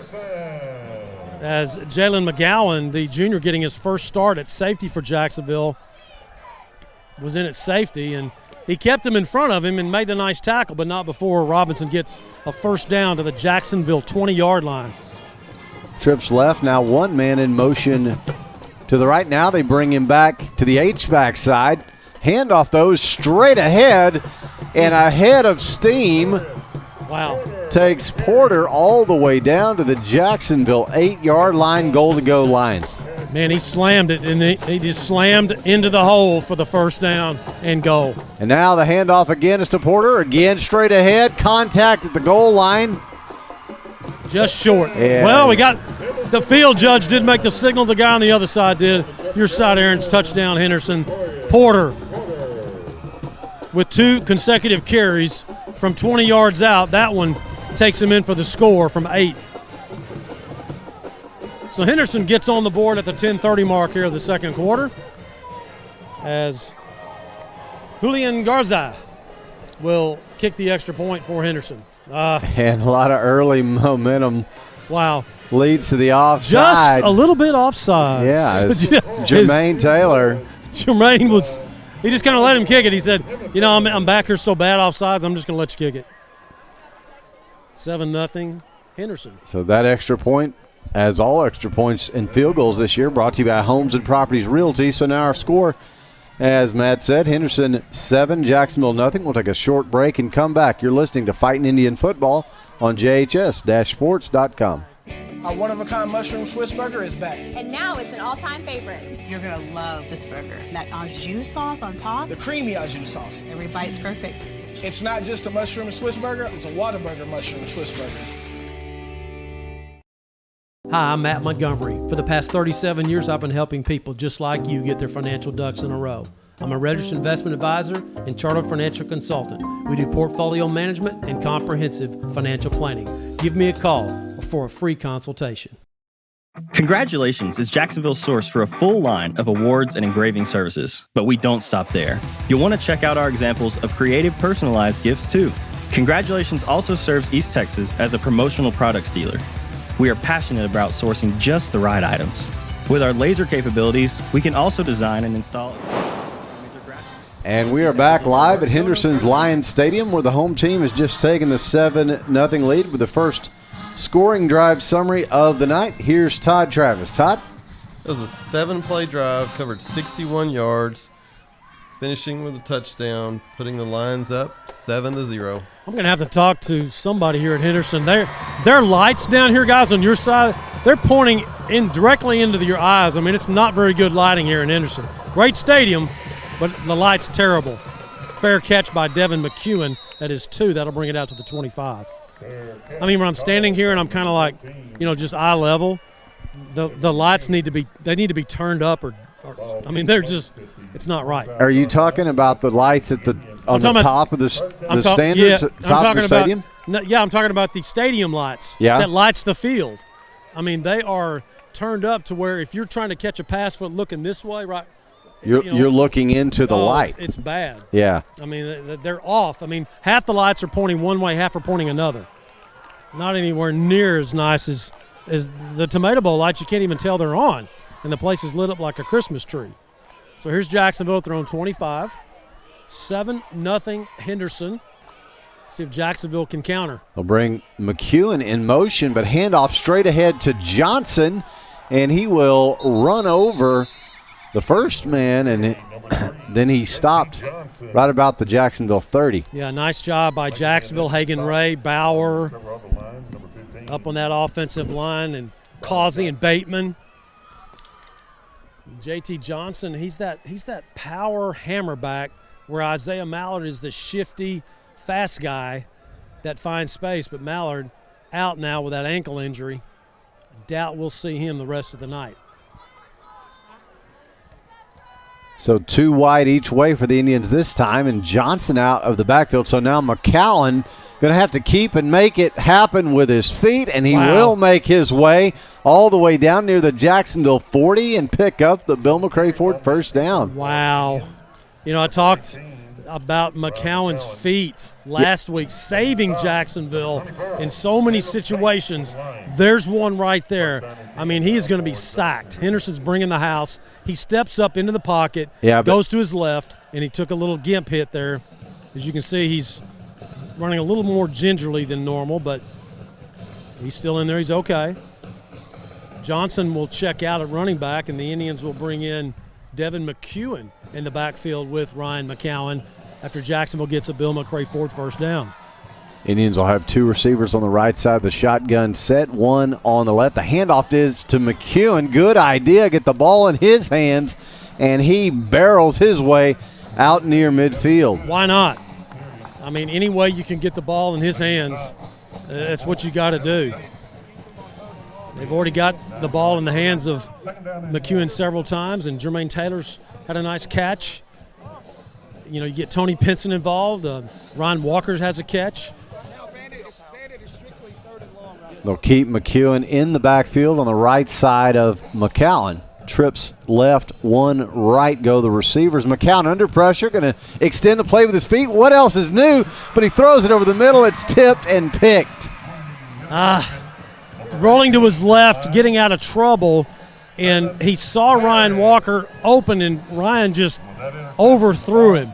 And Walker was able to get a hand on it. But it said tipped, and it was tipped by Ryan Walker. He just wasn't able to bring that in. It was a hot pass. Ryan McCowan was trying to get it to him as quick as possible, and when he did, throwing off his back foot, rolling to his left, that's a hard throw. And Ryan Walker just bounced right off his hands for the tip drill, and Jacksonville has its second turnover of the evening.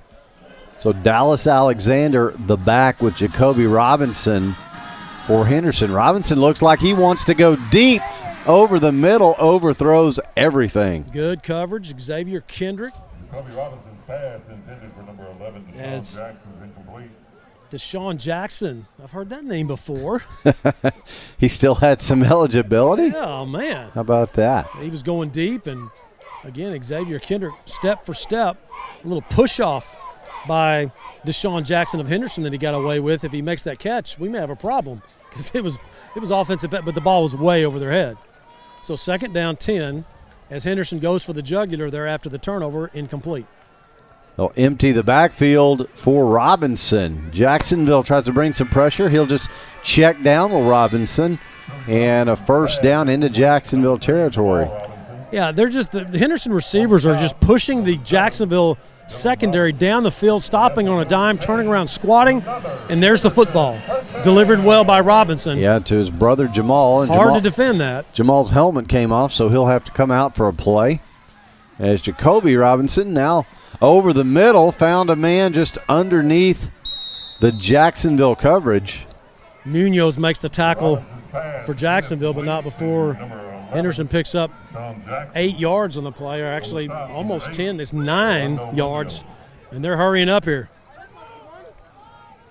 Look out. Now a handoff straight ahead. Head of steam for Dallas Alexander, and he's finally knocked down, but not before he gets to the Jacksonville 27 with another first down. Run fits. It's about run fits, Aaron. Jacksonville's just not getting set. And if you have one guy that's out of alignment, it's a problem. You've got to get your run fits, and that way everybody's in the right position. Empty the backfield will the Lions as they try a little slip screen. They got it set up, and down inside the 20. Face mask. Most likely. as Deuce Davis, number 2, makes his first catch. Correction number 7, Dylan Roberts. So tack on the penalty after the catch on the slip screen. Defense number 7. Half the distance to the goal. First down. So the hole digging has begun. Jacksonville with turnovers, digging themselves that proverbial hole where you put your defense on the field continually. You got to pick up first downs, take care of the football. So one turnover's been converted to a score. Now Henderson trying to do the second one.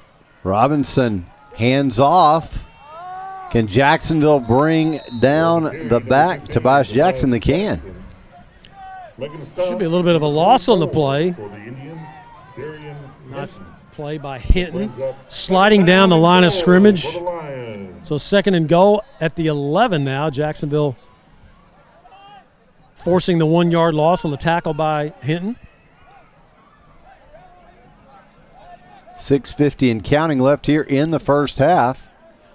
Jacksonville defense looking for a stop to climb out of the hole. Handoff this time. Tobias Jackson again. He spins his way down to the Jacksonville 5, and again a goal-to-go situation for Henderson. Caden Franklin with the tackle for Jacksonville. He doesn't make that stop. It's a score, so it's at 3rd and goal at the 5, and Henderson's hurrying. Jacksonville not set. Again, the handoff to Jackson as he will try to stretch the play to the left side, and he powers his way in. Touchdown Lions. Again, Aaron, I mentioned run fits a moment ago. When the quarterback is in his cadence and he's slapping his hands for the snap and your defense is shifting and moving, you lose leverage. You've got to be set because when the ball snaps, you're automatically off balance when you're moving. So Henderson punches in their second score, 13-0, and here's the extra point by Garza. And Jacksonville jumping on the extra point again. That's twice. Flags are on the field for the extra point attempt. This reminder that all extra points and field goals this season brought to you by Homes and Properties Realty. See what the call ends up being here. I just heard one of the Jacksonville coaches say, I can't help you. I cannot help you watch the football. When it moves, you move. If it doesn't move, you don't jump. Defense number 10. And that's true. You can coach them up and you can do it, but the kids still got to watch the football. So that's Jermaine Taylor again. So Henderson will attempt the extra point again. It is up and it is good. So with 6:14 to go here in the first half, the score now Henderson 14, Jacksonville nothing. We'll take a short break and come back. You're listening to Fightin' Indian Football on JHS-sports.com. Since 2004, Legends Old Time Burger Cafe has been the home of Jacksonville's best old-fashioned hamburgers. Hand-battered chicken strips, chicken fried steak, fries, and onion rings are the best around. Legends, home of Jacksonville's best old-fashioned hamburger. Hi, this is Ben Peacock, proud principal of Jacksonville High School. On behalf of the awesome students and staff members at JHS, I'd like to say thank you for watching tonight's game. From exceptional academics to a robust catalog of extracurricular programs, our campus provides a truly impressive array of opportunities for all Jacksonville students. For more information about Jacksonville High School, please visit jisd.org.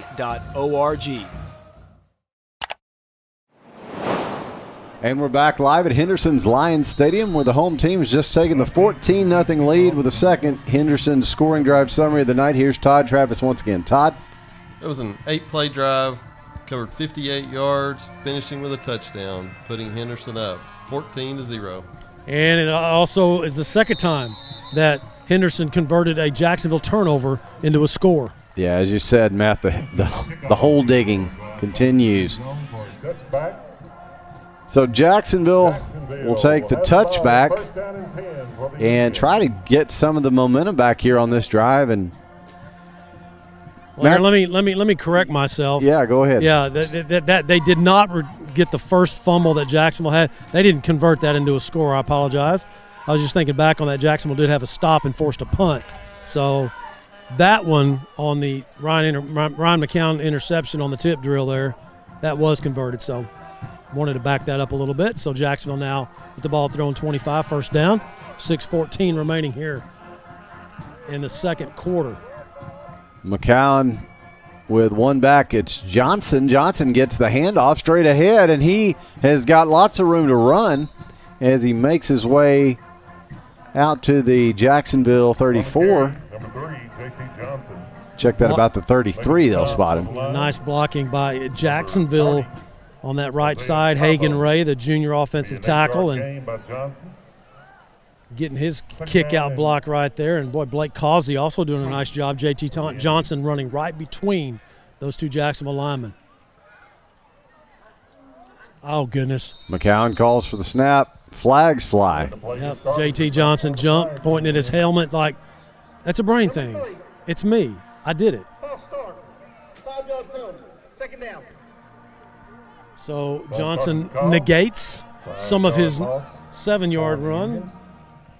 Keep it second down now and 7 to go. At the 28-yard line, where it'll be second down and 7. More like second and 8. We'll call it second and 7 as the PA just did. Football at the Jacksonville 27-yard line. McCown drops back, now climbs up in the pocket, extends the play, throws right, and incomplete. Boy, the Jacksonville offensive line on the pass rush, they're struggling. They are struggling keeping the defensive front off of Ryan McCown. And the pass intended for Walker, overthrown as McCown. Again, his feet, just his escapability right there, because he's dead to rights. It is a sack unless Ryan McCown dances out of it. And he does get the pass away incomplete. So now third down 7 for Jacksonville. Man, you just, after the score, you don't want to go 3 and out, but that's what they're looking at if they don't convert here. Yeah, Jacksonville needs to convert. McCown looks right, throws. McEwen! Caught. Devin McEwen with a Bill McCray Ford first down, just what the doctor ordered. Mr. Dependable. Back shoulder throw. Ryan McCown nails McEwen on the sideline. He gets 1 foot in for the first down. Out to the Jacksonville 42. Goes out of bounds. Stops the clock. 5:28. First down.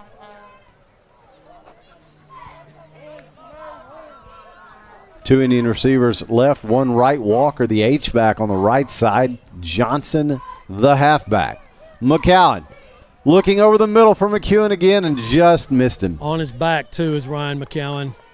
I mean, you see the guy coming. You're trying to get the pass away. The Jacksonville offensive line has got to give him some more time. He had McEwen on the slant. He was open, but he had to get rid of it so quick he short balled it to him just on a one hopper. More time. Use your hands. Get some blocking up front. You've got to keep Walker in there to check him as well. The handoff is to Johnson.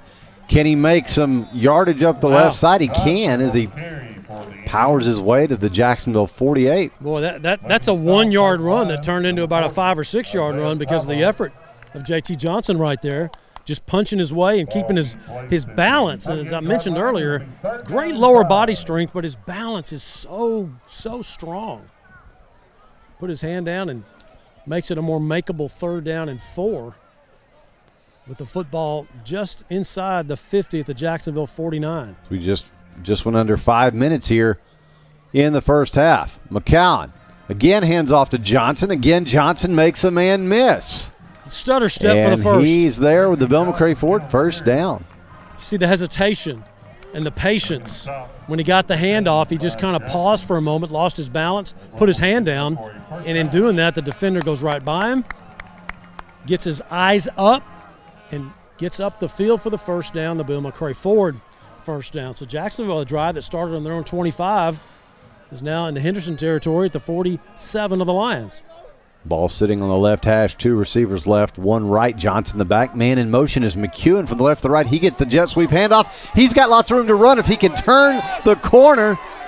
And Jacksonville's coach is calling for the face mask because it looked like he was dragged down. I'll tell you, it was close to Devin McEwen having a face mask. Did you see him throw his hand out on number 15 right there, Tobias Jackson, for the stiff arm, and kind of came up in the neck area? I was like, oh, no, don't grab it, and he didn't.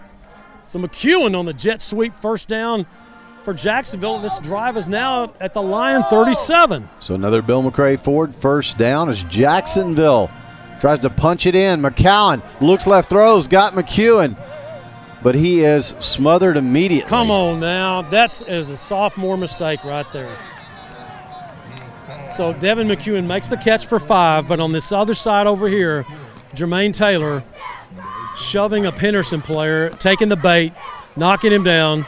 Second week in a row that Jermaine has a personal foul penalty. Again, you know the old deal, Aaron. For every sophomore you play, they say it's a loss. That's an old coach's saying. I don't know how true that is anymore. So they're going to have offsetting penalties. So they, not to get on Jermaine right there, but he can't respond. Henderson started it. He finished it. They both got flagged. They're going to do this play over again. Well, let's see. Did they? That doesn't make sense. Offsetting penalties. I guess they did. Well, it was a dead ball. That's right. They called it a dead ball foul. Yep, dead ball foul. After the play. Yep. So it's a dead ball foul. Now the officials stop and play. I'm not sure what they're asking for here. Is the official on my side over here on the Jacksonville side, the line judge is going to have to talk to the referee in the white hat. Could be a clock issue because there may have been some extra runoff during all that. I don't know if that's the concern here, but. Well, the way the official looked back at the Jacksonville bench, clearly Jacksonville's coaches were pointing out something that he said, I got it. So let's see what that is all about. And that official now gives the ready for play. Well, it apparently had something to do with the down marker where it was being spotted. Now they've got that straightened out. It's 2nd down 7 after all that. All right, so 2 receivers each way for the Indians. Johnson out of the backfield to the right side now. McCowan over the middle. Whoa. And just missed. Who's that to? I mean, Coda Kennedy is at the 15, but you had Cash Bearden streaking down the field. Nobody by him. Yeah, he's wide open. He is behind the safety, and if Ryan McCown sees him and just floats it up there, it's a score. I believe it was intended for Coda Kennedy, a little bit high, but, man, somebody let Cash Bearden for Jacksonville go, and Ryan McCown just didn't see him. So 3rd down 7 with 2:49 remaining in the first half. Ball sitting at the Henderson 35-yard line. Jacksonville bringing McEwen into the backfield, giving McCown another option. McCown flips it out looking for Johnson. He's got it. Johnson makes a man miss. First down. Picks up the Bill McRae Ford first down inside the Henderson 25. Well, Henderson did a nice job sniffing that out. Alexander, the defensive end, tipped the ball up in the air. And, boy, how about J.T. Johnson, huh? He just focused, kept his eyes on the ball as it was tipped, makes the catch, and gets the Bill McRae Ford first down to the Henderson 24. So 2:25 and counting here first quarter. Jacksonville trying to get on the board before the half. The handoff is to Johnson. He tries to stretch the play to the right, puts his hand down, and he keeps running. Spinning at the marker. J.T. Johnson will not be denied. Wow. I mean, did you see the pirouette with his hand? Shades of Richard Whitaker back in the day, huh? Putting the hand down, spinning out of it. Yeah, all he needed was the big shoulder pads, and he would have been a dead ringer for Richard. And we got a timeout on the field. What a run by J.T. Johnson. It's his show right now with Isaiah Mallard on crutches on the sidelines with that turned ankle. So first down Jacksonville at the Lion 13, and it could not have come at a better time. You're down 14-0. And, boy, you really want to get a score, get a little momentum going in at the half, Aaron. Yeah, and what a way to pick up the Bill McRae Ford first down. I was going to say put his hand in the dirt, but I guess he put his hand in the rubber pellets. That's exactly what he did. But what a run. He finished. He came up, and I was looking at him eye to eye. He just gave me the little nod like, there you go. Just the way we drew it up. Exactly. Yeah. Fans, stay with us for the Whataburger halftime report. We'll have the Jacksonville High School Band, Cherokee Charmers, the Majorettes will perform, and, of course, Todd Travis will be along with the halftime statistics brought to you by Randy Gorham CPA. And we will be talking, as we always do, at the half with head coach Wayne Coleman for our halftime interview, sponsored by All Smiles Dentistry. Here's Jacksonville first down at the Henderson line, 13. Henderson backing the coverage off the receivers. Johnson getting the handoff again. And straight ahead he goes down inside the Henderson 10. He just has a little shake and bake that Henderson has not figured out yet. And Johnson, again, at the line of scrimmage, it's like, Henderson, I got you. No, I don't. He just throws you a little hip, gets up the field for 5. So inside the Henderson 10, Jacksonville can get a first down at the Lion 3. Football right now at the 9. 2 Indian receivers right as they just checked in. Tony Pinson, 1 left. Oh, good grief, T. He jumped. Tony Pinson. Dropped those hands and pushed off, and it's going to be 5 yards. So Johnson's 4-yard run will make it second down and 11 for Jacksonville. Week 3, working out the wrinkles. Of course, next week's a bye week, and then District 9 5A Division II play starts with the Hallsville Bobcats headed to the Tomato Bowl to open district play. So second and 11 for Jacksonville, 120 and counting. Got to have a little bit of push right here. Some tempo. 2 Indian receivers each way. McCowan looking right and throwing. It's Darian Hinton with his first target of the season out of the backfield. The 230-pound linebacker coming in at running back, and they flexed him out in the for a little hot route. Incomplete. Third down, 11. And, of course, Hinton playing at Brook Hill last year. He led the guard in tackles, but he also played plenty of receiver there, so wouldn't be surprised to see more of him on offense. This is a big play right here if you're Jacksonville. I mean, it's huge. You're down 14-0. You got to get a score here. You can't blow this. 2 receivers each way. The handoff, though, is – check that as McCowan keeps, but now he's under pressure, and he cannot get away. You know, Jacksonville ran to the short side of the field and just flooded the area with 3 receivers. 3 receivers all in the same area, and they covered up. So I'm not sure why Jacksonville didn't spread the field more and give Ryan McCann a little bit more space to work with. 40 seconds and counting. We'll see. Oh, my goodness. What Jacksonville's able to do here. What a blown opportunity here, because I mentioned that earlier that Wayne Coleman said Aaron Bergera is not their field goal kicker tonight. So they're letting the clock run down here, and I'm not sure if he's going to run this thing down, call timeout, and Jacksonville will get the ball to begin the second half, but you would think there's the timeout at 19 seconds. And again, you don't we're not second guessing the coaches here, maybe a little bit, but I mean, you know, short side of the field, you got the feet of Ryan McCown. Don't shrink the box for him. Don't make it a smaller field. Let him take advantage of his ability to extend the play and get out of the pocket. Go to the other side of the field. Give him some room to run. Spread the field. You got athletes at receiver, but instead, Jacksonville had 3 receivers within, 7 or 8 yards of each other. If I'm a defense, that's not very hard to cover. That is not very hard to cover right there, and McCown just doing the smart thing, not throwing it into the teeth of the coverage, but he gets the big sack.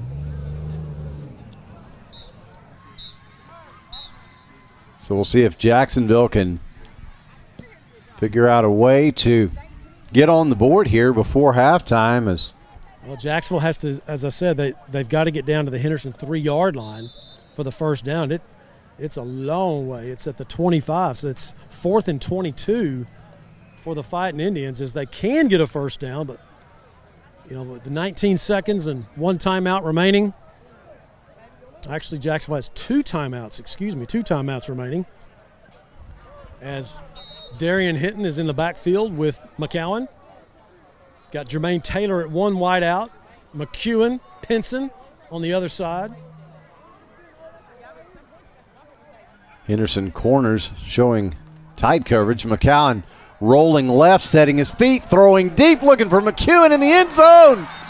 And just out of his reach. He was there. That ball was thrown in the only spot that Devin McEwen would have been the only person to have caught it. He got past the safety, and it was in the back of the end zone. And McEwen kind of looked like he pulled up a little bit. I don't know if he misjudged it, but he just kind of pulled up a little bit, and then he stretched out too far over his head. So Jacksonville denied.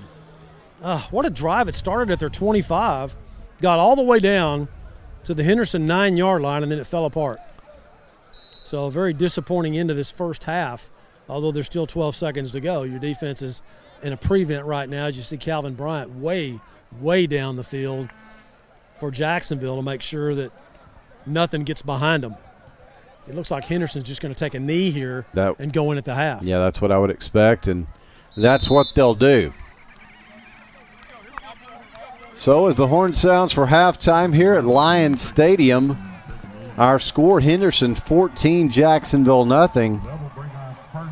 I have head coach Wayne Coleman here on the All Smiles halftime report.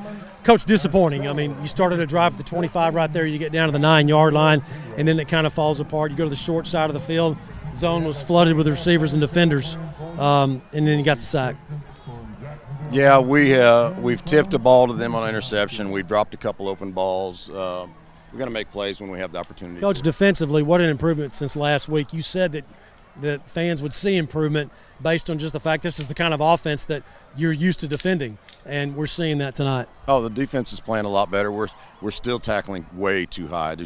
How do you get two face masks unless you're tackling high? Exactly. That's a problem. Yeah, offensively, Coach, you lost Isaiah Mount, but boy, JT Johnson stepped in and done a nice job. You look like you may be able to continue to run the ball, but with a 14-0 deficit, how do you balance that with your passing? No, you got to be patient. When we've got the ball and running the ball, they don't have it, so that's not a bad thing. We don't have to score 14 points on our first two possessions. We've got to be patient and run our offense. Yeah, I asked you this in Crandall. You get the ball to start the second half. What are you going to do? Just do what we do, try to run the ball, run some play action off of it. No, you told me last time you're going to go down there and score, and you did. Well, then that's what we're going to do. Okay, Coach, thanks. Appreciate it. Head Coach Wayne Coleman on the All Smiles halftime interview. Thanks to him for doing that, and thank you also to All Smiles for sponsoring all of our conversations with Head Coach Wayne Coleman. Aaron, we'll toss it back to you for a break, and then we'll come right back here and we'll catch some of the halftime performance. All right, as the Jacksonville Fightin Indian Band forms up, we're going to step away for about a 2-minute break, and we'll come right back. You're listening to Fightin Indian Football on JHS-Sports.com. Dr. Darwin Dar and his staff at Dar Chiropractic specialize in family chiropractic care, exercise rehab, digital x-rays, nutrition and weight loss programs, decompression, and chiropractic wellness care. Located down the street from the Tomato Bowl, Dar Chiropractic. They can help you feel better. Since 1953, Hubert Glass Oil has been serving East Texans the finest automotive fuels and lubricants.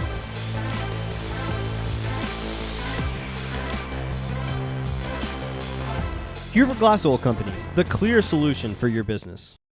Since 1952, Texas Farm Bureau Insurance has been protecting their customers with life, auto, and homeowners insurance. Call Micah Hoffpower in the Jacksonville office at 903-586-9809. Micah's years of experience will help you find the right coverage for you and your family.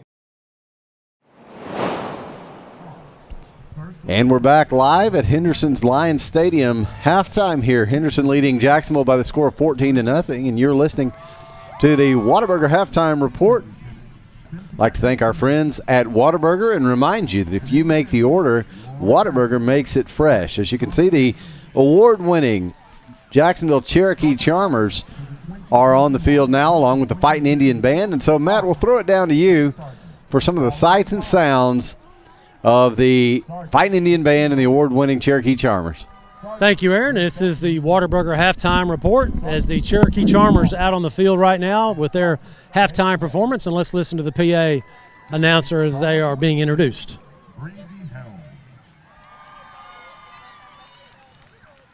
Watch now as the Charmers perform an exciting halftime streamer jazz routine to Let's Get Loud.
Cherokee Charmers with their halftime performance here at Lions Stadium in Henderson, as the Jacksonville Majorettes now about to make their way out on the field. Let's listen to the PA introducing the Charmer directors, Laura Guidry, assisted by Tiffany Alexander. Now here come the the Jacksonville Majorettes under the direction of Brianne G. with their halftime performance. Let's listen in as Donnie Barrier's JHS Band provides the music for their routine.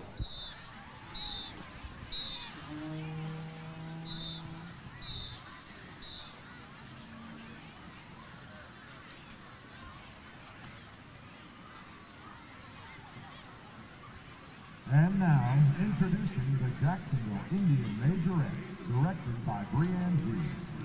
Twirler officers are Junior Lieutenant Ellie Berry, First Lieutenant Madison Saltanova, and Captain Vanessa Sanchez. Twirler of the Week is Lauren Clark.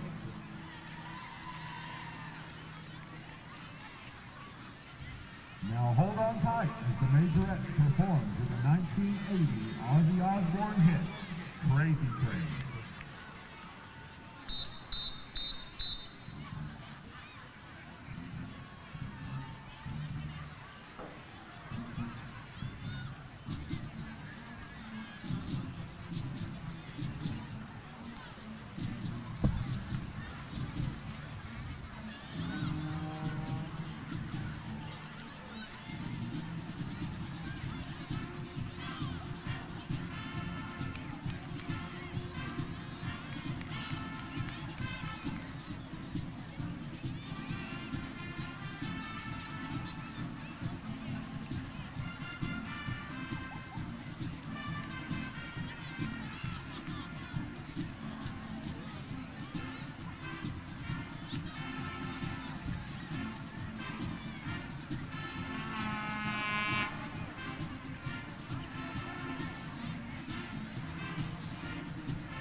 Jacksonville Majorettes under the direction of Brianne G.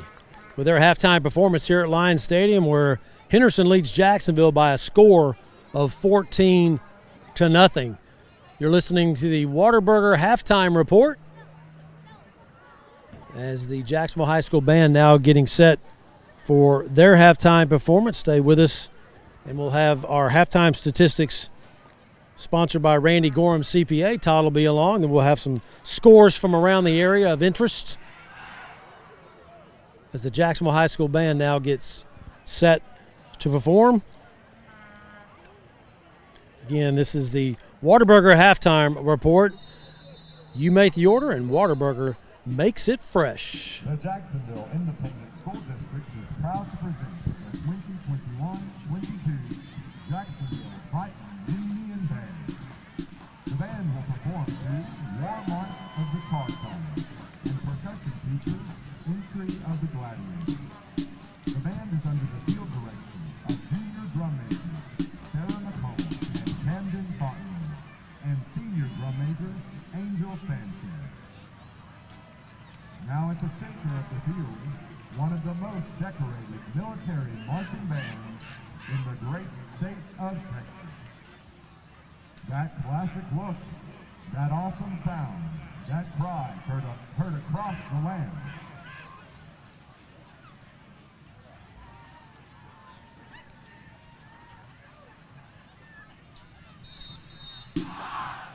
The Jacksonville Fightin Indian Band.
Fightin Indian Band is under the direction of Donnie Berry, Preston Parsons, Preston Long, Catherine Beard, Tim Beard, and Brianne Hughes.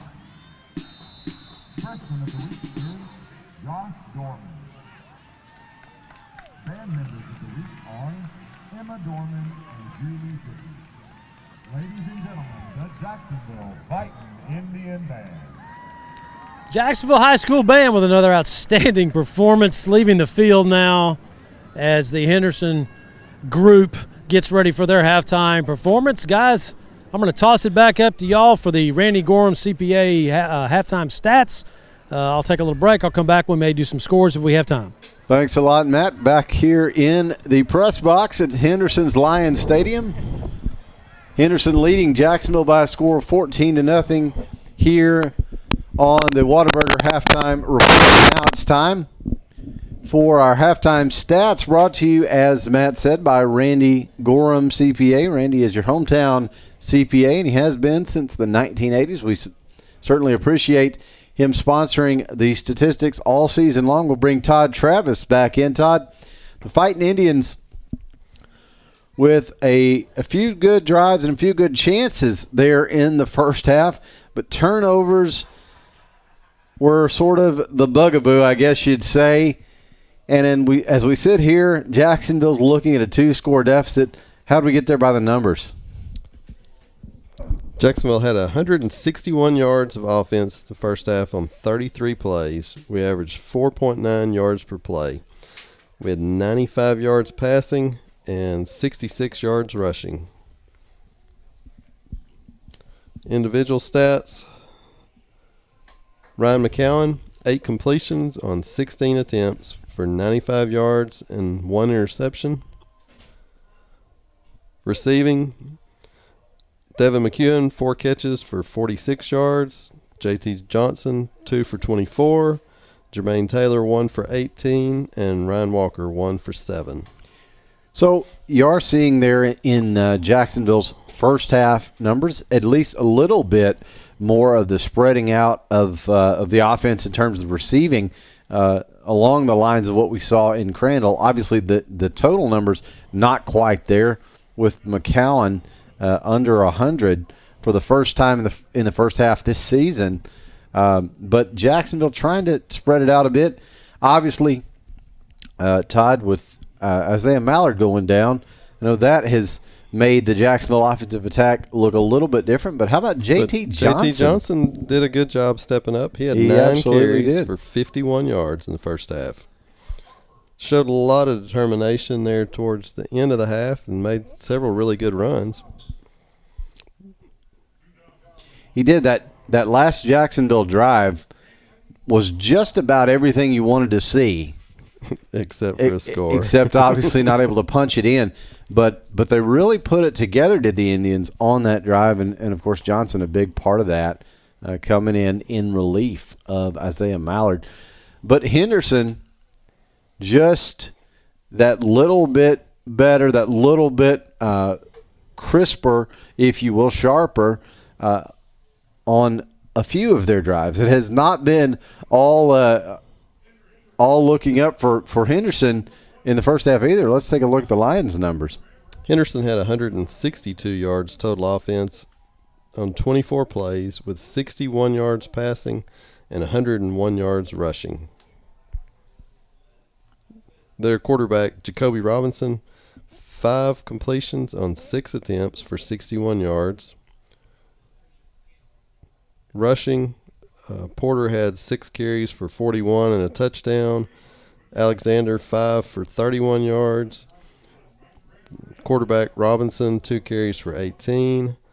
And Jackson had 4 carries for 11 and a touchdown. So one thing we knew about Henderson, or thought we knew about Henderson coming into the ball game, is that they were going to run a very similar offense to Jacksonville. In other words, they were going to run to set up the pass. And as you can see from those numbers, Todd, that you just read, they've been able to do that, and they've been able to do it with multiple players, including the quarterback Robinson, and then it has opened up that passing game. So if you're Jacksonville, you're going to have to key on these guys, especially the running backs. They've been obviously it's not quite what we saw with Palestine last week, who's running the wing T and the toss pitch like the Green Bay Packers in the 1970s, but they're still able to run on Jacksonville is Henderson. So it'll be interesting to see what the Fightin Indian defense can do in the second half. Yeah, several times when they did throw the ball, and what was he, 5 out of 6, a really high completion. Yeah. The receivers were pretty open.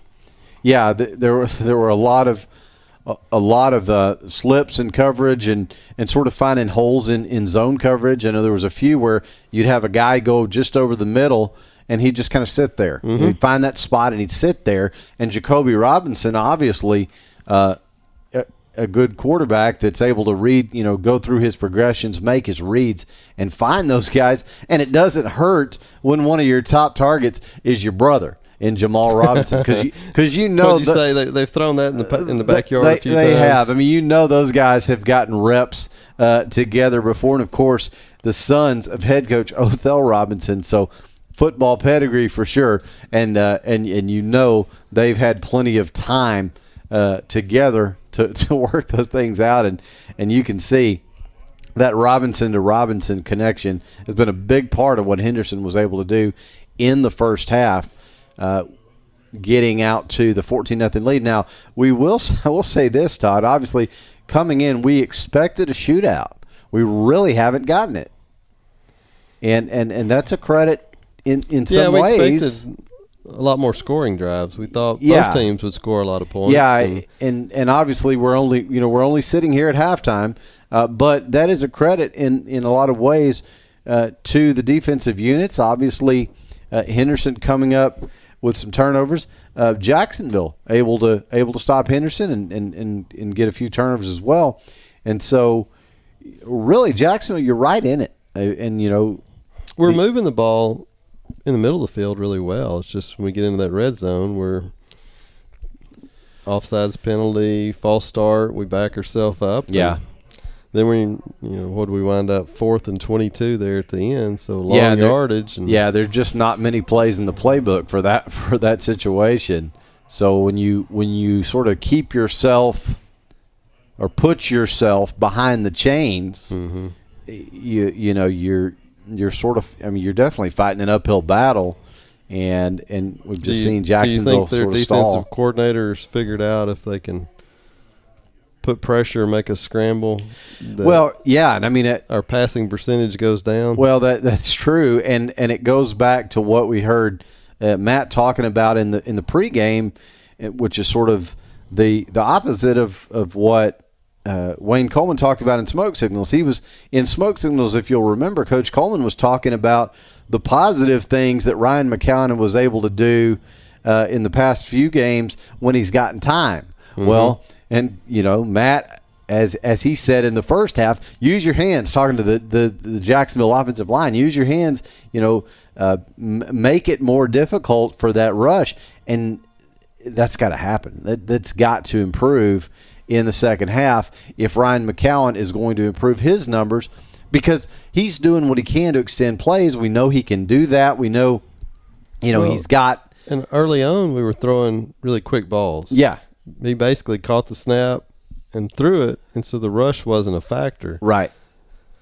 Yeah, and then I don't know if as you get in the red zone, are we changing up a little bit our play calling, but we're not continuing that really quick play. And I think one of the things is, too, as you sort of begin to feel like maybe, not that the game's slipping away by any means, but as we're starting to go into a little bit of a hole, maybe your thought mm-hmm. is, as a quarterback, well, I'm going to start taking some shots, because we did see that. We saw some deeper balls from McCowan, and obviously with that, the percentage went down. And so, yes, I think you're right, Todd, that if McCowan is to improve on his numbers, it would be nice to see what we saw in that first drive from Jacksonville, which is sort of a shorter mid-range type passing mm-hmm. game.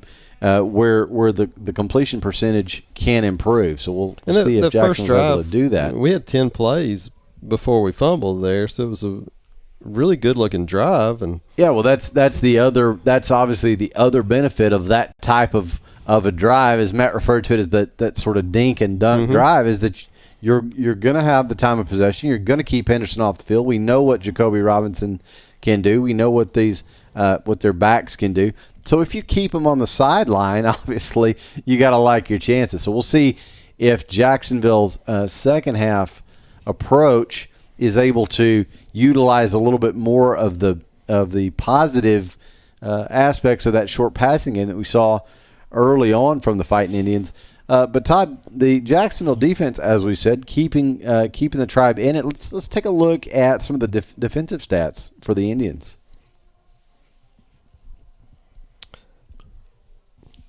For the first half, I've got Darian Hinton with 4 tackles, Dylan Roberts with 3, Rolando Munoz with 3, and Coda Kennedy with 2 tackles. And obviously the Jacksonville defense will want to step up a little bit more. They, of course, as we've said, have certainly kept the Tribe in the ballgame, and Jacksonville will be getting the ball to start the second half, but they'll also be looking for some more big stops out of the defense that really, I think you have to say, has played pretty well, especially considering the kind of shootout that we thought this game might be. I think Matt has joined us back down there. Matt, what are your thoughts as we sit here in the Whataburger halftime report with Jacksonville's first half performance and some things to look forward to in the second half? The biggest takeaway for me is just missed opportunities. As Todd just mentioned, a 10-play drive that had a fumble, and just you get down to the 9-yard line on a drive that started at your own 25, and you don't get in the end zone, you don't get any points. 2 missed opportunities right there. And as y'all said, I agree with y'all. Defensively, Jacksonville's not playing badly. I mean, they've kept the receivers in front of them, haven't given up the big play. A couple of power runs by Henderson, and that give them credit. They blocked well and made those plays. But Jacksonville just offensively, they've got to they got to get rid of the mistakes. And offensive line has got to protect Ryan McCown more. Maybe boot Ryan out a little bit more. The drop back passes where he's just dropping straight back and sitting, so far just not working. So that'll be interesting to see as Jacksonville will get the football to start the second half. While we have a few minutes here, let's take a look around East Texas and look at some interesting scores, which I say interesting because this is why I don't go to Vegas when I try to predict things, okay? Well, over at Rose Stadium, Longview, ranked number 7, 26-17 over Legacy. All right, in the third. That game just started in the third. Magnolia West over Lufkin, 21-14. Marshall, one of Jacksonville's district opponents, 31-23 over McKinney North. Tyler High School all over Nacogdoches, 30-6 at halftime. Let's go here. Pine Tree is having their way with Class 4A ranked number 7 Kilgore. Pine Tree's over them, 21-10 at the half. Chapel Hill, number 9 in Class 4A, they're losing to Hallsville, 16-14 at the half. And, of course, Hallsville is who Jacksonville opens up district with in a couple of weeks at Tomato Bowl. Over in Corsicana, the White House Wildcats playing the Tigers tough, 9-7 Corsicana leading White House at the half, 21-14 Lindale over Van. And, guys, I've been waiting for this score right here. How about this one? The Rusk Eagles 14, Palestine 3. Palestine 3 points at the half. Thomas Sitton's defense over there down in Rusk, oh my goodness. They're getting it done because that clearly they have figured out how to stop that wing T. 14-3 Rusk at the half over Palestine. How about that? How about it? Another McCowan quarterback making things happen in Rusk as well, Matt. Well, speaking of that, I mean, not only do you have a couple of McCown's, Josh's boys down in Rusk, Aiden plays wide receiver, of course, Owen, the Colorado commit at quarterback, the senior, but this is the first in Jacksonville. I don't know if this has ever happened, but all the high school quarterbacks from freshman, JV quarterback, and the varsity quarterback are all McCowan's. So that's a great problem to have. Yeah, the freshman is Brady McCowan, and Brady was I think 15 out of 17 last night with 4 touchdowns in that win over Henderson's freshman group. Jonah McCowan is the sophomore JV quarterback, son of Luke McCowan. He had a big night last night as the JV won 21-20 over Henderson's JV. And, of course, Ryan McCown, the junior, at the varsity level. So, I mean, I go back a long way, guys, and I think you can go back even way further than me. I don't think you've ever had 3 of the same family at all the quarterback positions. Pretty interesting. And then in the same county, down south, there's 2 more of them down there. How about it? And I got to throw one more in there. The 7th grade has another McCown, but he's not a McCown. He's a Bolton. It's Amy's son, Ben, and you ought to see him. And he's Josh McCown Jr. Looks just like him. But that's Amy McCown's, now Amy Bolton. That's her son. So actually you have 4 quarterbacks at 5 different levels with a McCown quarterback. I mean, I'm McCown in the blood. He's a Bolton. Caleb's going to get on me for that. Caleb, he's a Bolton. I got you. I'm with you. So Jacksonville's going to get the football to start the second half as Henderson won the toss, and they decided to take it. They went down the field before they coughed it up on the fumble. So the Fightin Indians will get the chance to put their offense back out on the field. We want to thank Whataburger for sponsoring the Whataburger Halftime Report, Randy Gorham for sponsoring our halftime statistics, as Jacksonville and Henderson teeing it up for the 82nd time, as the Henderson Lions had dropped a classification several years ago, won a state championship under Dickie Meeks a few years ago, the late Dickie Meeks, as in 2010, by the way. So Henderson has it teed up. It's going to be Karsten kicking off for Henderson. Devin McEwen deep for Jacksonville. Set to go, second half. Here's Aaron Swink. Kick is on the way. This one will chase McEwen back to his 2-yard line. He fields it cleanly. Going to see if he can find some running room on the near side. He can, out over the 25 to about the 27. That's where Jacksonville will start. Picked up a couple of more yards if he just lets it go out of the end zone. That's okay. As Jacksonville will send their offense out on the field, and hopefully the offensive line made some adjustments, maybe gained 25 pounds at the half, I hope. No, maybe that's probably not possible. But, yeah, this is a physical defensive front that Jacksonville has seen, not just tonight but last week against Palestine. And they just got to bow it up, man. Tough it up. Use your hands, get some leverage, and protect your quarterback. J.T. Johnson in the backfield with the junior Ryan McCown at quarterback. Ryan Walker, the H-back on the left. 2 receivers that way, 1 to the right. Handoff is to Johnson. Johnson straight ahead and spinning out just over the Henderson 30 to the 31. Yeah, what you'd like to see Jacksonville do right here is if you can not get yourself in 3rd and 8 situations, if you can pick up 4 yards like that by J.T. Johnson on first down, not 1 yard, don't throw one in first down and get an incompletion. Just set your offense to have positive yardage on that first down so you don't have to dig yourself out of a hole. 2 Indian receivers each way. Now man in motion is McEwen from the right to the left. He gets the handoff. He's going to try to turn the corner on the far side, not able to do it. Yeah, good lateral pursuit by Henderson. Several men out there as Dallas Alexander, the Lion linebacker, ends up making the tackle on McEwen on the jet sweep. 3rd time we've seen McEwen on that jet sweep, as JT will check out of the game, and Skylar Whitaker will check in for Jacksonville offensively. Had a big catch last week. So the Fightin Indians will bring Devin McEwen in the backfield with McCown and go 2-by-1 on the receivers. Uh-oh. Low snap. McCown picks it up, rolls to his left, under pressure, down he goes. Goodness gracious. Gosh moly. 3rd game, man. Get the snap up. Can't be having that through his legs. We got a flag on the field. Let's see the call. Jacksonville, can you catch a break and get an offside penalty here maybe? Looks like it's going to be against Jacksonville. The way the officials turned here, it is going to be against the Fightin Indians. And, I mean, it's not bad weather. It's a great night. Get the snap to your quarterback. McCown had to reach down. It's on the ground. He had to pick it up. And then he's busted. I mean, it's hard enough when he gets a good snap to have time. So Wayne Coleman now asking the referee what the call is, and official now saying, okay, I got you. It's pushing the back. So here comes Dylan Roberts out to punt the football. 4th down and 7 as the Indians are going to go 3 and out on the opening drive.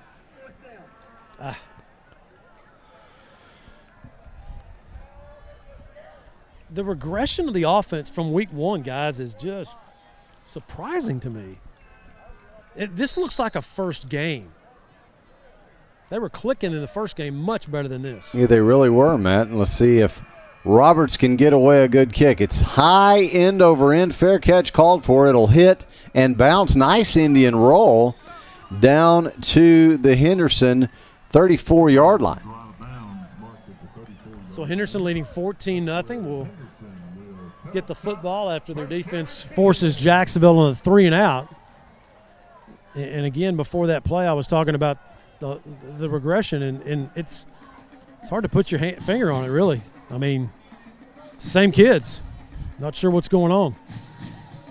So Henderson back to work. 2 receivers on the right side, 1 on the left. Jacksonville's got free too many men on the play, field. handoff straight ahead, and how do you get away with that? out to the 38. Did Jacksonville just play with 10 guys? They may very well have. They had 11, but the official didn't. He didn't throw the flag for Dylan Roberts. Did not get off the field in time. Back to work for the Lions, and the handoff this time down over the 40 to the 42 goes Alexander, loses his helmet, so he'll have to come out for a play. Yeah, he got body slammed like Aiden Gay on the body slam right there, and Alexander's going to have to leave after his helmet got popped off. So 3rd down. Can you get a stop here and get off the field? Get set, defense. So 3rd and 2. Henderson taking a while to call in the play. So, yeah, if you're Jacksonville, you got to get in your spots here. Trips right. Now men in motion into the H-back position. Handoff straight ahead. Can Jacksonville make the stop? Yes, they do. Boy, great defense right there by Jacksonville. And again, that's the run fits I was talking about in the first half, where you stay in your lane, you stay in your lane, and you don't slide over too quickly to create space for that running back to get through. Everybody played great technique there for Jacksonville on that defensive front.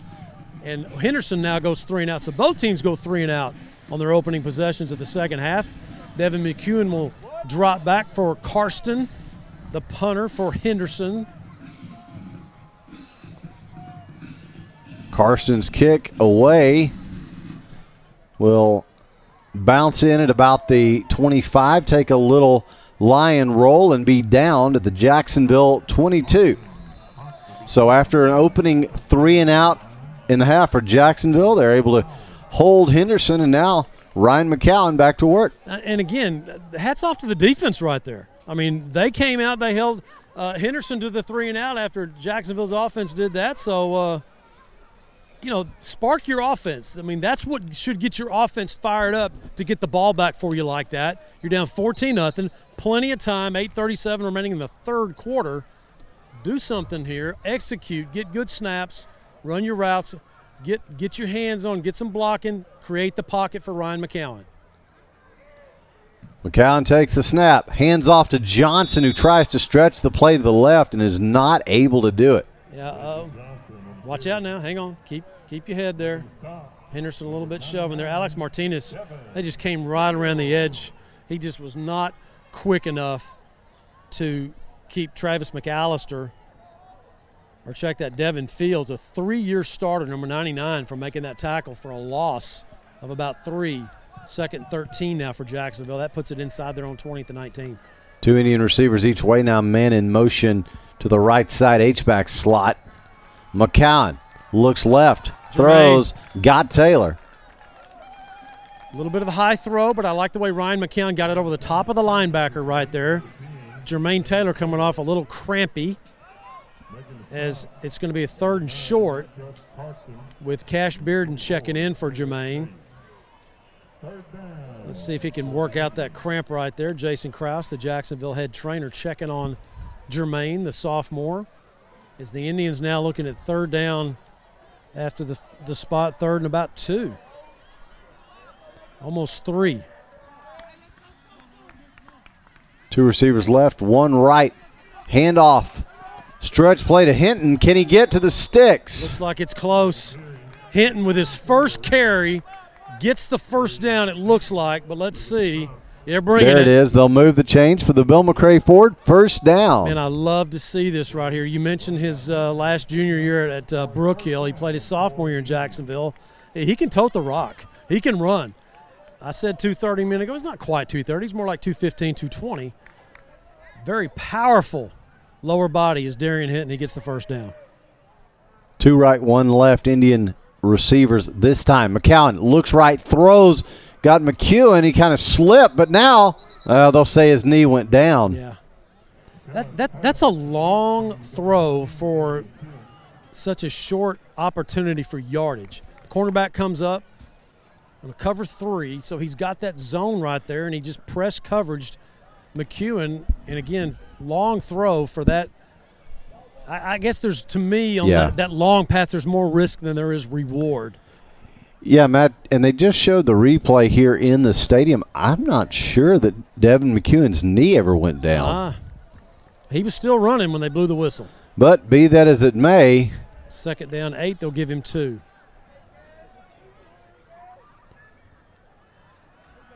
Lion corner showing tight coverage. Pressure on McCowan. He's going to get away, though. Now going to have to run himself. Oh, give me a late hit. Big contact on the far side, and they called it right there. They had it, thank goodness, because Ryan McCowan just took a shot. Stevie Wonder could have made that call. I mean, it was blatant.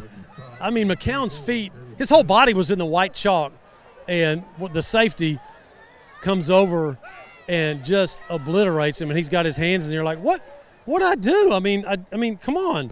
It's Cole Cedar with that late hit out of bounds. He'll check out of the game after that penalty. So Ryan McCown had a nice pickup of about 7, maybe even 8 yards as he went toward that first down marker on the scramble. And once again, Ryan McCown under a lot of pressure. I mean, he's taking that snap, and he is immediately having to retreat. This Jacksonville offensive line is just getting overwhelmed so far in this ball game. And pass protection, I mean, it was better against Crandall and Palestine than it is tonight. I don't know what Henderson's doing different, but they are putting so much more pressure on Ryan McCown than the previous ball games. Maybe they saw something in the film.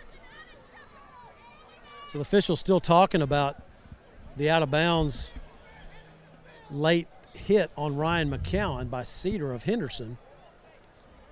So why is this taking Don't tell so me long? that he's going to pick this flag up. Surely not. I don't know. I mean, they're just. I don't know what's going on here. Just talking a long time here. Wayne Coleman, officials giving him the thumbs up. Like, I got it. I'm got it. Okay, coach. I mean, I like the way officials communicate so much more now with the coaches and.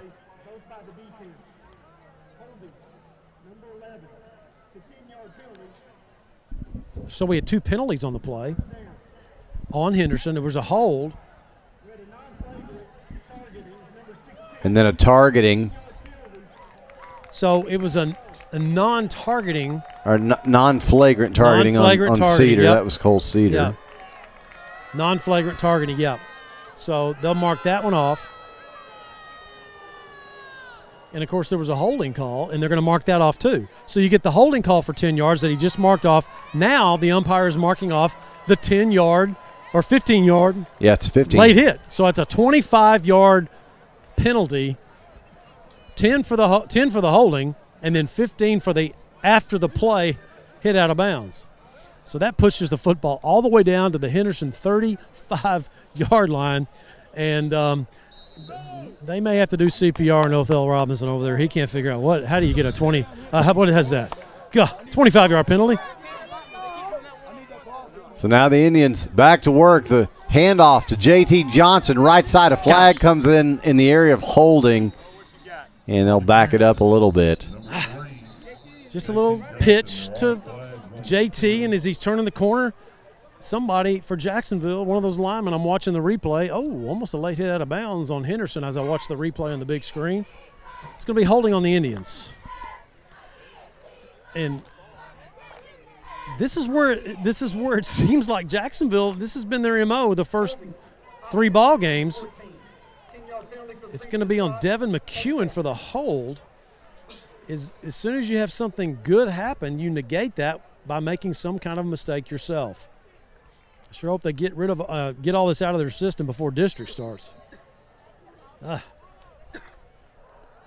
So that penalty pushes, it's from the spot of the foul. So it'll stay first down. First down and 20. McCowan, low snap, but he's got it now. Just going to climb up in the pocket, going to look over the middle. He's got Jermaine Taylor, and he just missed him just off the hands. Really, I think Taylor should have had that. He's got to use both hands, Aaron. He just, oh my goodness, why don't stick out one hand, both hands. I don't know what he was. That was a pretty good pass by McCowan, and I know it was a little long, but I could just see both hands stretch out. You may not be able to run with that if you catch it, but use both hands and catch it. Oh. He'll watch that one and get coached up, I'm sure, on that one. McCowan now under pressure, climbs the pocket, and just going to have to fire this one away to the near side.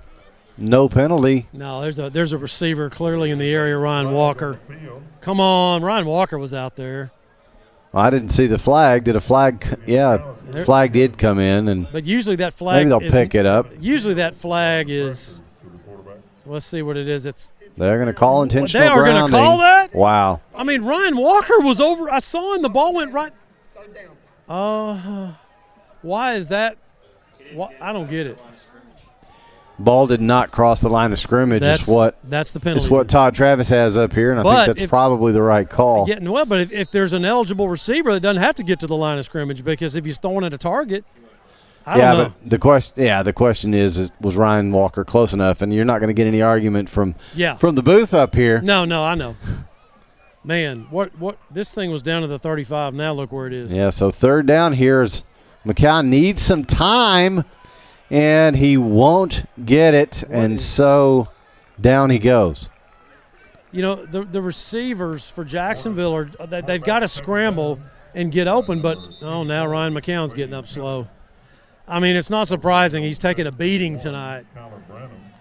And, you know, I'm not sure if you don't bring in, you know, the big tight end, Tavian Boyd, just to have a bigger body back there to get some protection and maybe let him do some blocking and run behind him. Because right now, Ryan McCown is just getting hammered by Henderson's defensive front. There's no other way to say it. So Dylan Roberts back in to punt it away for the Indians. The snap bounces to him, but he's able to get the spiraling kick away, and it's fielded at the 20. Wow, that was a disappointing end to some opportunities for Jacksonville after the penalties, the late hit, the defensive holding. You get down to the 35. I mean, you're not going to get many more opportunities, and then you blow up. So 4 minutes and 19 seconds and counting. Look at the clock's running. The official, what? Wait a minute. On the change of possession, does the clock not stop?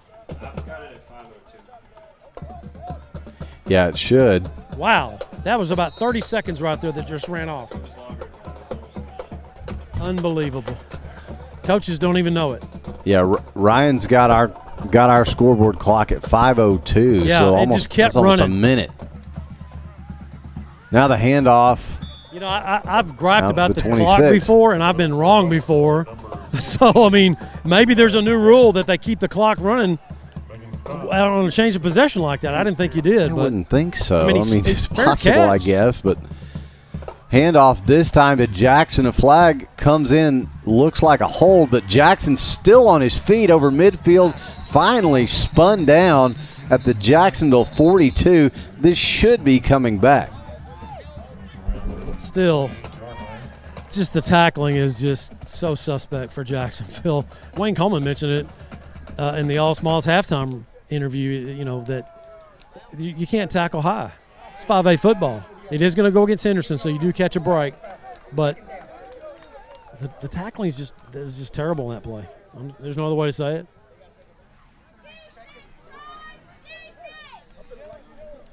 So the scoreboard clock showing 3:41 to go here, third quarter.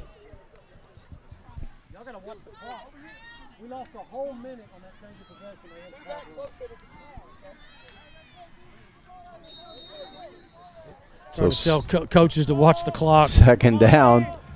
I mean, they're focused on the game, you know. For Henderson. Well, that's what you're there for, man. Yeah, sure. I don't know about sure. 2 receivers right, 1 left. Got him, get him, Robinson under pressure. Here come the Indians. Now that is a penalty. penalty. And it's incomplete. Well, he's out of the tackle box. He's out of the tackle box. And when you're out of the tackle box, you don't have to get it to the line of scrimmage. Am I right, or is that wrong? That used to be the rule, unless it's changed on all of us. Well, there's no flag, and there was no receiver in the area. So good pressure by Jacksonville defensively. 3rd down, 12 now. You can get a nice stop here and get a change of possession and field position as well. Empty backfield for the Lions. The Indians looking for the big stop. After they had some momentum on that first drive. You're going to get delay a game here on Henderson. And Jacksonville just seems discombobulated on defense. I don't know what – I mean, the players are looking at the sidelines, looking back. Coaches are signaling stuff. I mean, I think it freaked Henderson out. They got to delay a game out of it. Just like they drew it up. Jacksonville looked confused and Henderson bit it, you know.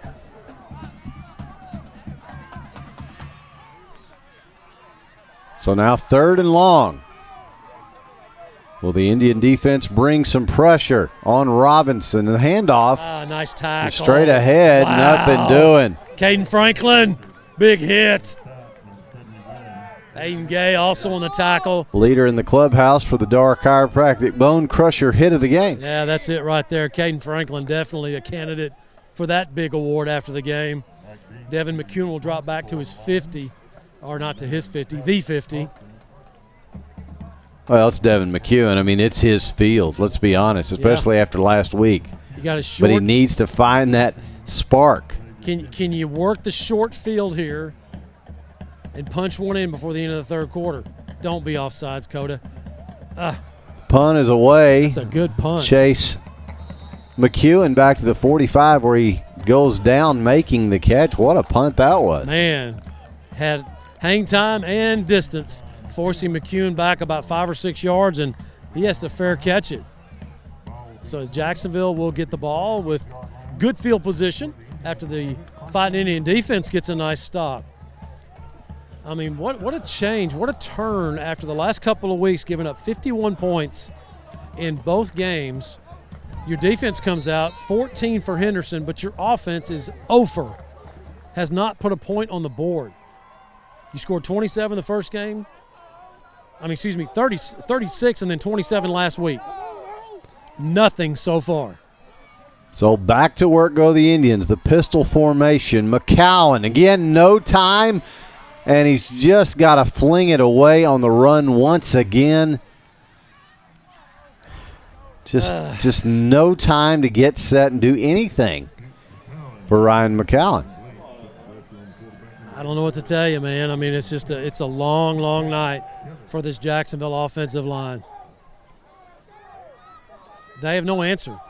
I mean, Devin Fields, number 99 for Henderson, he's a senior, 3-year starter. He's a beast. I mean, he's hard to block. But you can't just whiff. I mean, give me a chip. Give me some kind of contact. He's going right around the Jacksonville tackles. Henderson pinning their ears back once again. The handoff is to Johnson, and he runs right into a wall of red jerseys.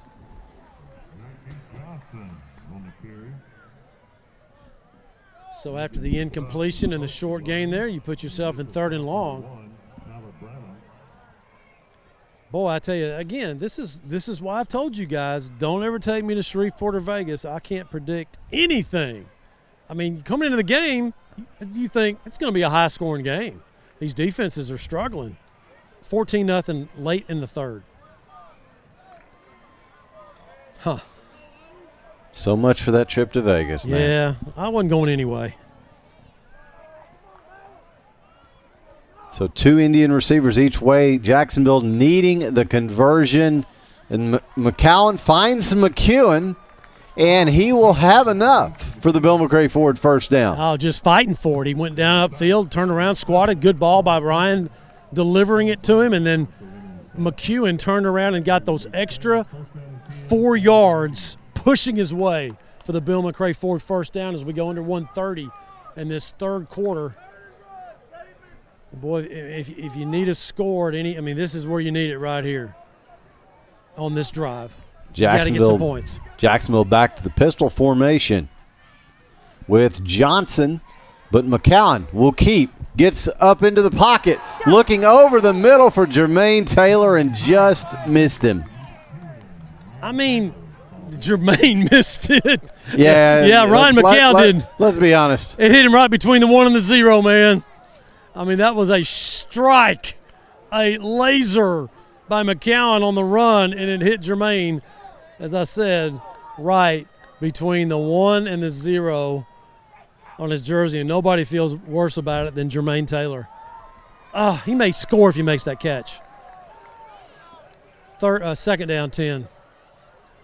Jermaine's all by himself on the right side of this formation. The handoff this time, though, is to Johnson, and he's going to keep his feet churning, and he'll make his way out to about the Jacksonville 44. I really like the way J.T. Johnson makes himself small. He's about 185, but he just kind of gets in there and just kind of crunches down a little bit, and then he does a little skip hop and gets himself through a little tight window and picks up a nice gain of 6 on a play that really didn't have a lot of space.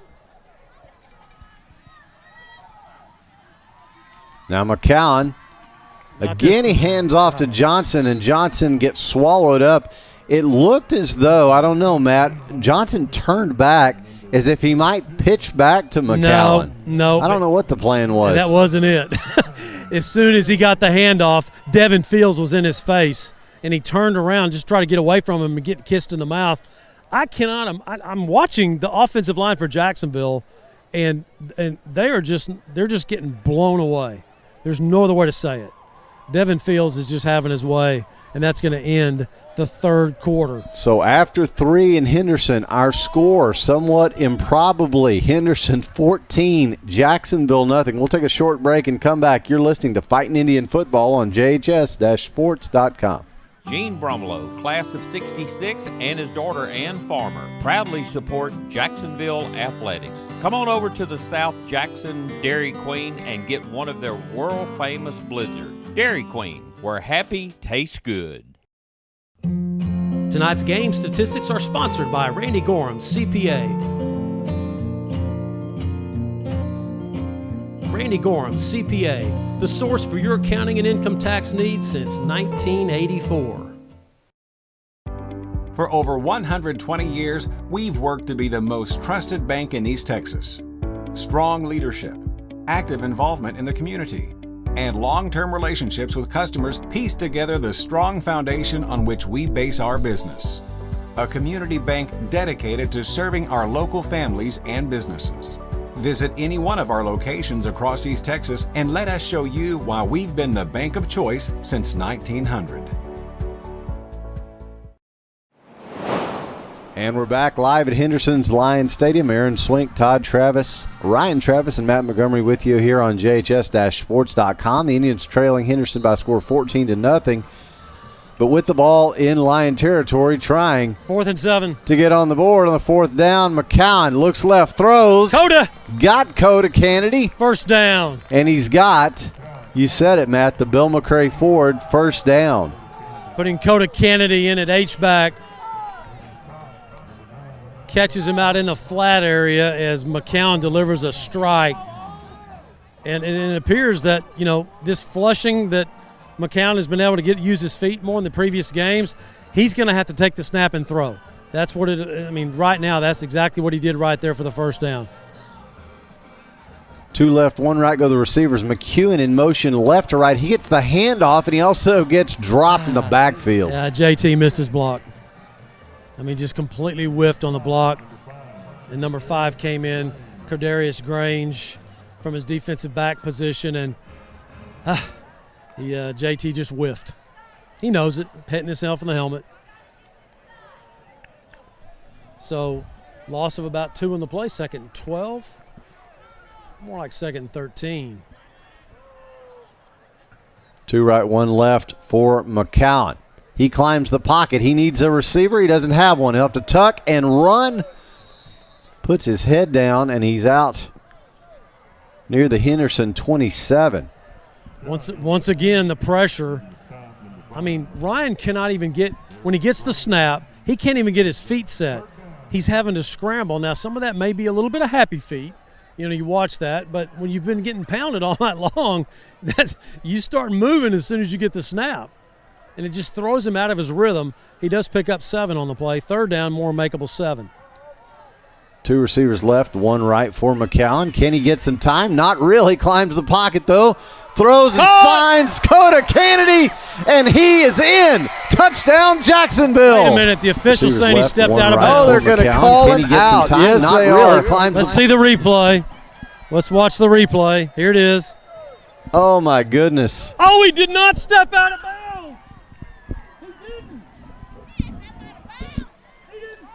They called him out, so they'll back it up. He did not, by all indications, including the replay you just saw from Ryan Travis Q up here in the booth. I mean, he was a yard. I mean, it was like a yard inside the hash mark. Unbelievable. Wow.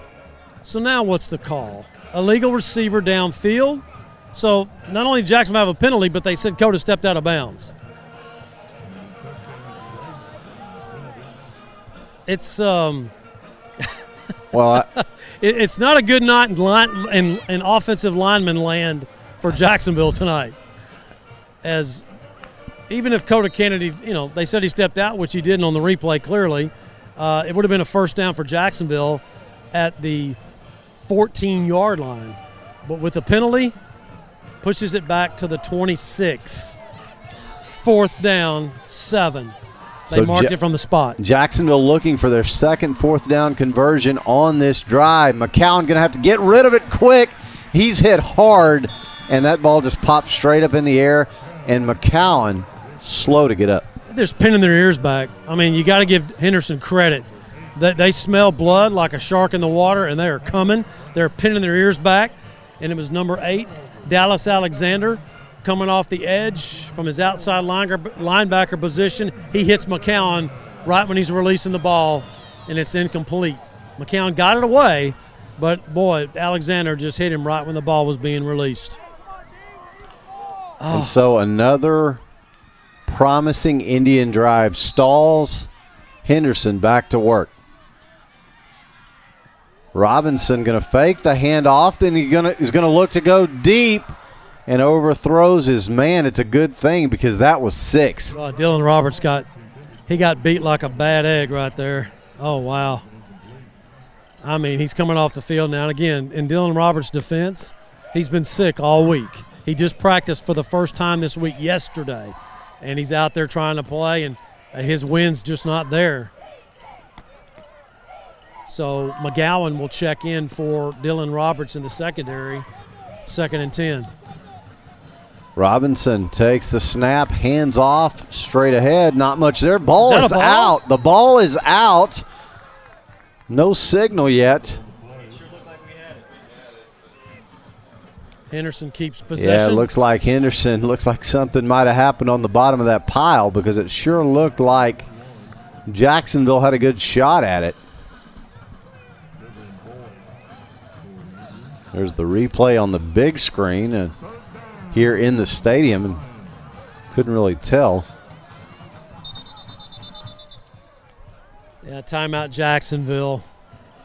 So as they go over the defensive set here for the Indians, we'll take a short break with them and come back. You're listening to Fightin Indian Football on JHS-Sports.com.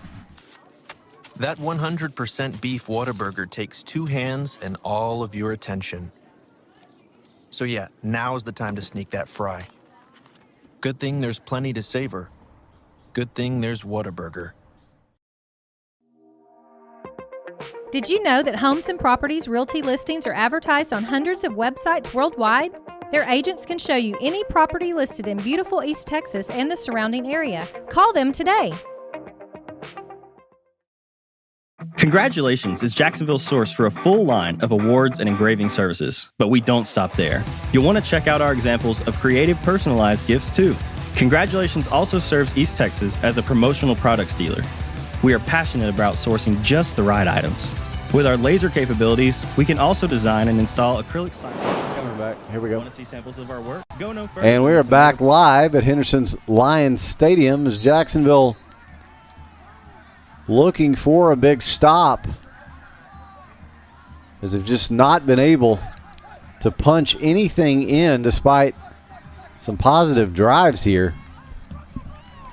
Robinson back to pass for the Lions. Now he's going to keep it himself, make a man miss. No, he will not. What a shoestring tackle that was. Coda Kennedy trips up Robinson as he was scrambling out. Good coverage in the secondary by Jacksonville. As the Indians had that covered up, Robinson had nowhere to go, decides to run, and Coda comes in and trips him up. So 4th down, and the clock continues to run. We'll go under 9 minutes here. Jacksonville down 14-0. There's plenty of time, but you can't continue to shoot yourself in the foot.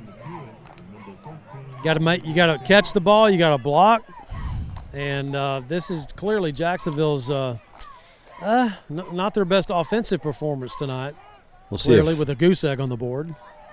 See if Karsten gives McEwen a chance here. Big return would be helpful, but this play is going to be blown dead. Yeah, they just let the clock run out. I think he wanted to. Did you see Xavier Kendrick at midfield? Oh, come on, don't do that, Xavier. He was walking up to one of the Henderson players, and he bumped into him and fell, and he looked at the ref and said, "Flag, throw the flag." Don't do that. He tried. Oh, my goodness. Yeah, he tried. LeBron James would be proud. It's like faking a charge, isn't it, Coach Nabby? Yeah. So after the 5-yard mark-off, Karsten will be standing at his 8-yard line for Henderson to punt. So McEwen, hopeful to give Jacksonville a short field. Yeah, here we go. Spiraling kick, fielded cleanly by McEwen. Can he make a few miss? Yes, he can. He's in the Lion territory. There you go. All the way down to the Henderson 35. He just fought his way. I mean, he didn't have a block. He just had to fight through. If you watch the replay right here, whoop, he gets hit once, spins out of it. There's a guy with his hands on him, gets through another guy. There's a block, maybe in the back. Yeah. And he just fights his way through for a nice return to the Henderson 36. Short field, 8:27. Go score. Get this goose egg off your back. This offensive line has been dominated by Henderson's defensive front, the offensive line of Jacksonville, I should say. So 2 Indian receivers left, 1 right. The back is J.T. Johnson. McCowan takes the snap, looks over the middle. He's really lucky that one was not intercepted after another tip drill. It's just right through the hands of Jermaine Taylor, and it was a hot ball. I mean, it was coming. I mean, that's going to be a hard catch for Jermaine, even if he's like squared up. But he just was off balance, and like you said, Aaron, we almost had a tip drill. We saw that, of course, in the first half. Last thing you need. Taylor will check out. Skylar Whitaker will check in. Stops the clock with 8:22. 2nd down, 10 to go.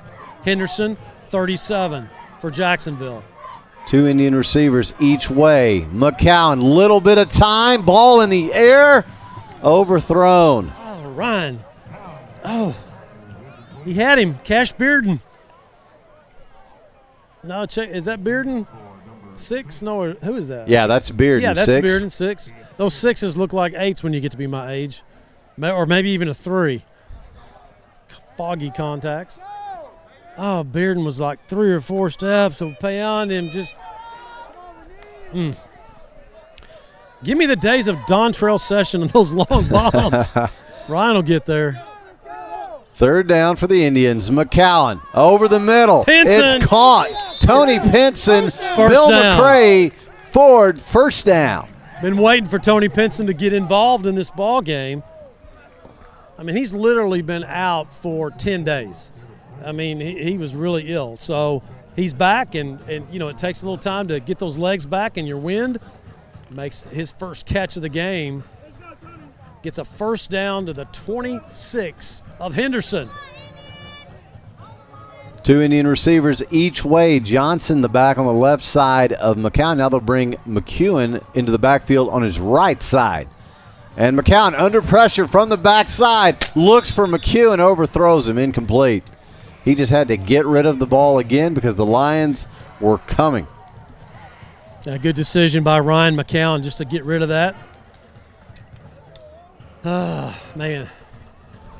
Backpedal throws, I don't think they go to camp in the summer and do a lot of those. I mean, it's all about feet, follow through, getting on top of the ball.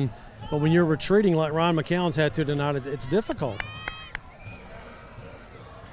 Henderson, nice defensive job tonight putting pressure on McCown. So now McCown going to roll to the left, look that way. Caught. It's caught. McEwen. As Devin had to go all the way down to the turf to pick that one. So not much of a gain right there, only of about a yard, not even a yard. And the clock continues to run. We'll go under 7 minutes here before this play is likely snapped. As McCown just now getting the play from OC Josh Moore. You just hope he called the touchdown play. So Jacksonville, 2 receivers right is McEwen and Pinson. 2 receivers on the left are Bearden and Kennedy. And McCown is incomplete.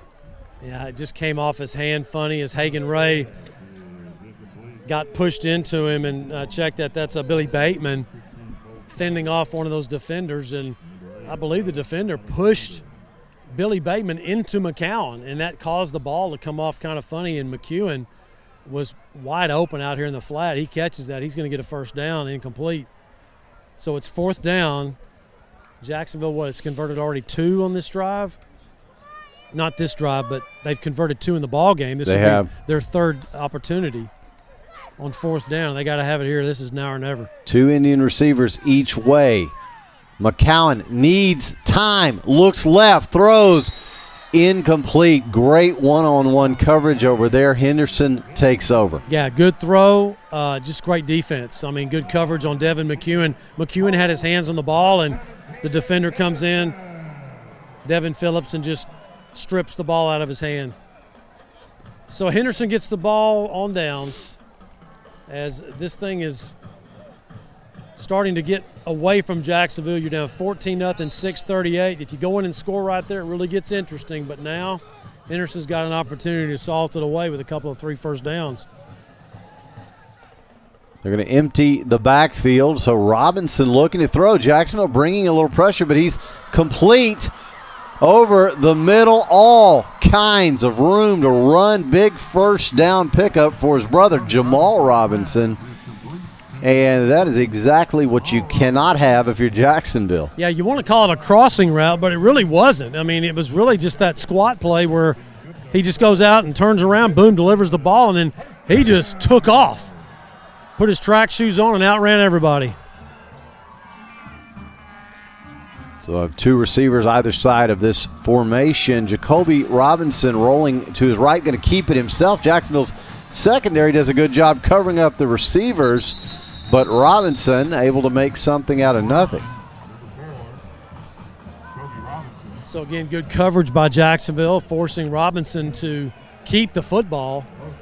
And he has some pretty good footwork right there, but Jacksonville kept him contained. He picks up 4, 2nd and 6. Clock continues to run. They'll empty the backfield once again. Trips left, 2 on the right. The look is to the left side. It's caught. But Jacksonville sniffs it out. Yeah, Spoon, Calvin Bryant with a nice tackle right after the catch. Made sure, if you see, just body slams the receiver for Henderson to the ground. Physical tackle by Spoon. So now 3rd down. Jacoby Robinson looking to throw over the middle. Got a man. Got a touchdown.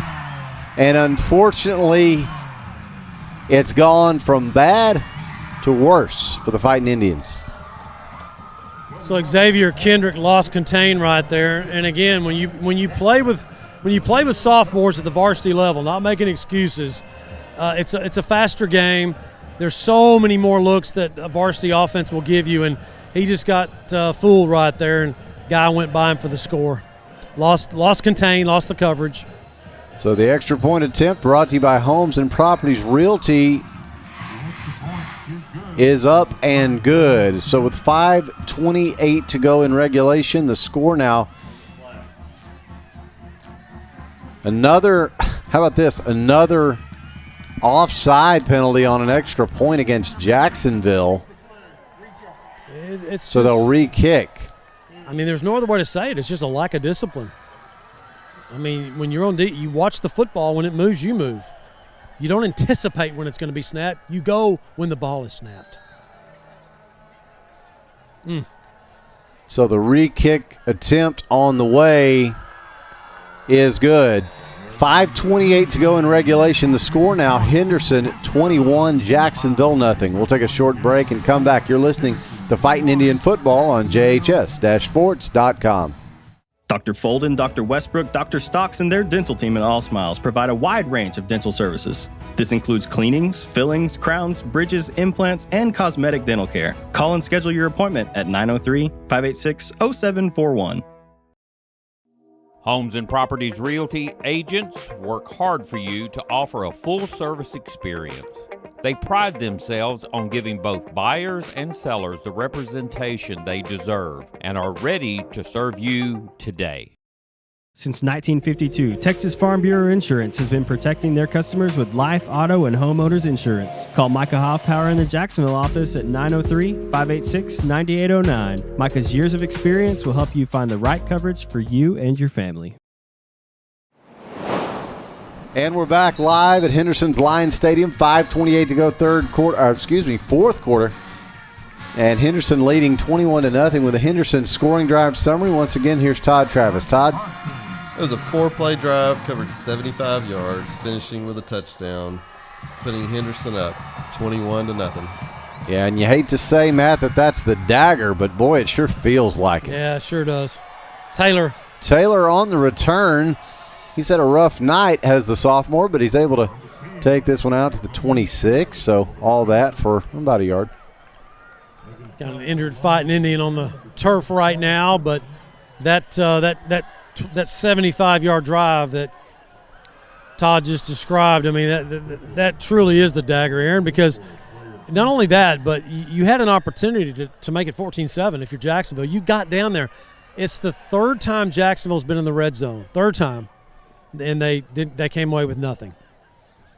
So the red zone offense is struggling. Am I right? Isn't that the third time? That's it. That's right. I know one time in the first half. It's twice I know here in this second half. Yeah, that's right. Yeah. And that time in the first half, right at the end of the half when the drive started on the Jacksonville 25 and ended on the Henderson 9. Yeah. I mean, that was close to being a penetration right there, but it wasn't. It was just short of one. But, I mean, technically 5 yards. You've got pretty much four penetrations that you don't get any points out of. Yeah, and even on that, even on Jacksonville's last possession, you had Coda Kennedy looking for all the world like he scored a touchdown, except you've got another penalty. Lineman downfield. Yep. And so Jacksonville just finding creative ways to make things harder.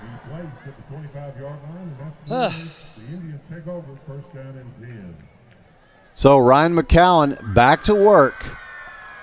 Jacksonville down 3 scores. McCowan looks left, throws. He's got Devin McEwen. And he will be it's close. He's got the Bill McRae Ford first down. So once again, it's a night of just missed opportunities for Jacksonville. They'll, with 5:18 and counting here, I mean, it's obviously looking like Jacksonville's going to head into that bye week 0-3. A lot of soul searching, a lot of coaches meetings. a lot of players. And you be talking to each other. They will, but you just don't want to be shut out as well if you're Jacksonville. You've got to just dig deep here, as you see JT Johnson doing his best to keep the play alive. Yeah, he's fighting. I mean, he's fighting it. I mean, if I'm a senior, I mean, this is your team. You've got to have that meeting. I mean, you got to bring everybody together, and you got to talk about things. And it may get ugly. Yeah. I mean, that's what good teams do. And maybe, and I was going to say this as diplomatically as I can, maybe it needs to get a little ugly. It does. It got ugly in practice the week of the Palestine game, but it was the wrong kind of getting ugly. Right. It wasn't the right kind. Right. Trips right, one left go the Indian receivers as they try to extend the drive. The toss out of the backfield is to Johnson, and he's got all kinds of room to run. He's at the 30, 25. Finally knocked down at the Henderson 22 with a huge Bill McCray Ford first down. That's worth another look. And we got somebody down upfield for Jacksonville. I think it's one of the offensive linemen. Maybe, let's see. It appears to be. See if we can get the number. First digit is a 7. We can see that much as he's trying to be helped up. Yeah, that may be Hagan Ray. No, I see Hagan Ray. But it looks like they'll need to give him some attention. So, Matt, let's step away for a short break. This is Fightin' Indian Football on JHS-Sports.com. Since 1953, Hubert Glass Oil has been serving East Texans the finest automotive fuels and lubricants.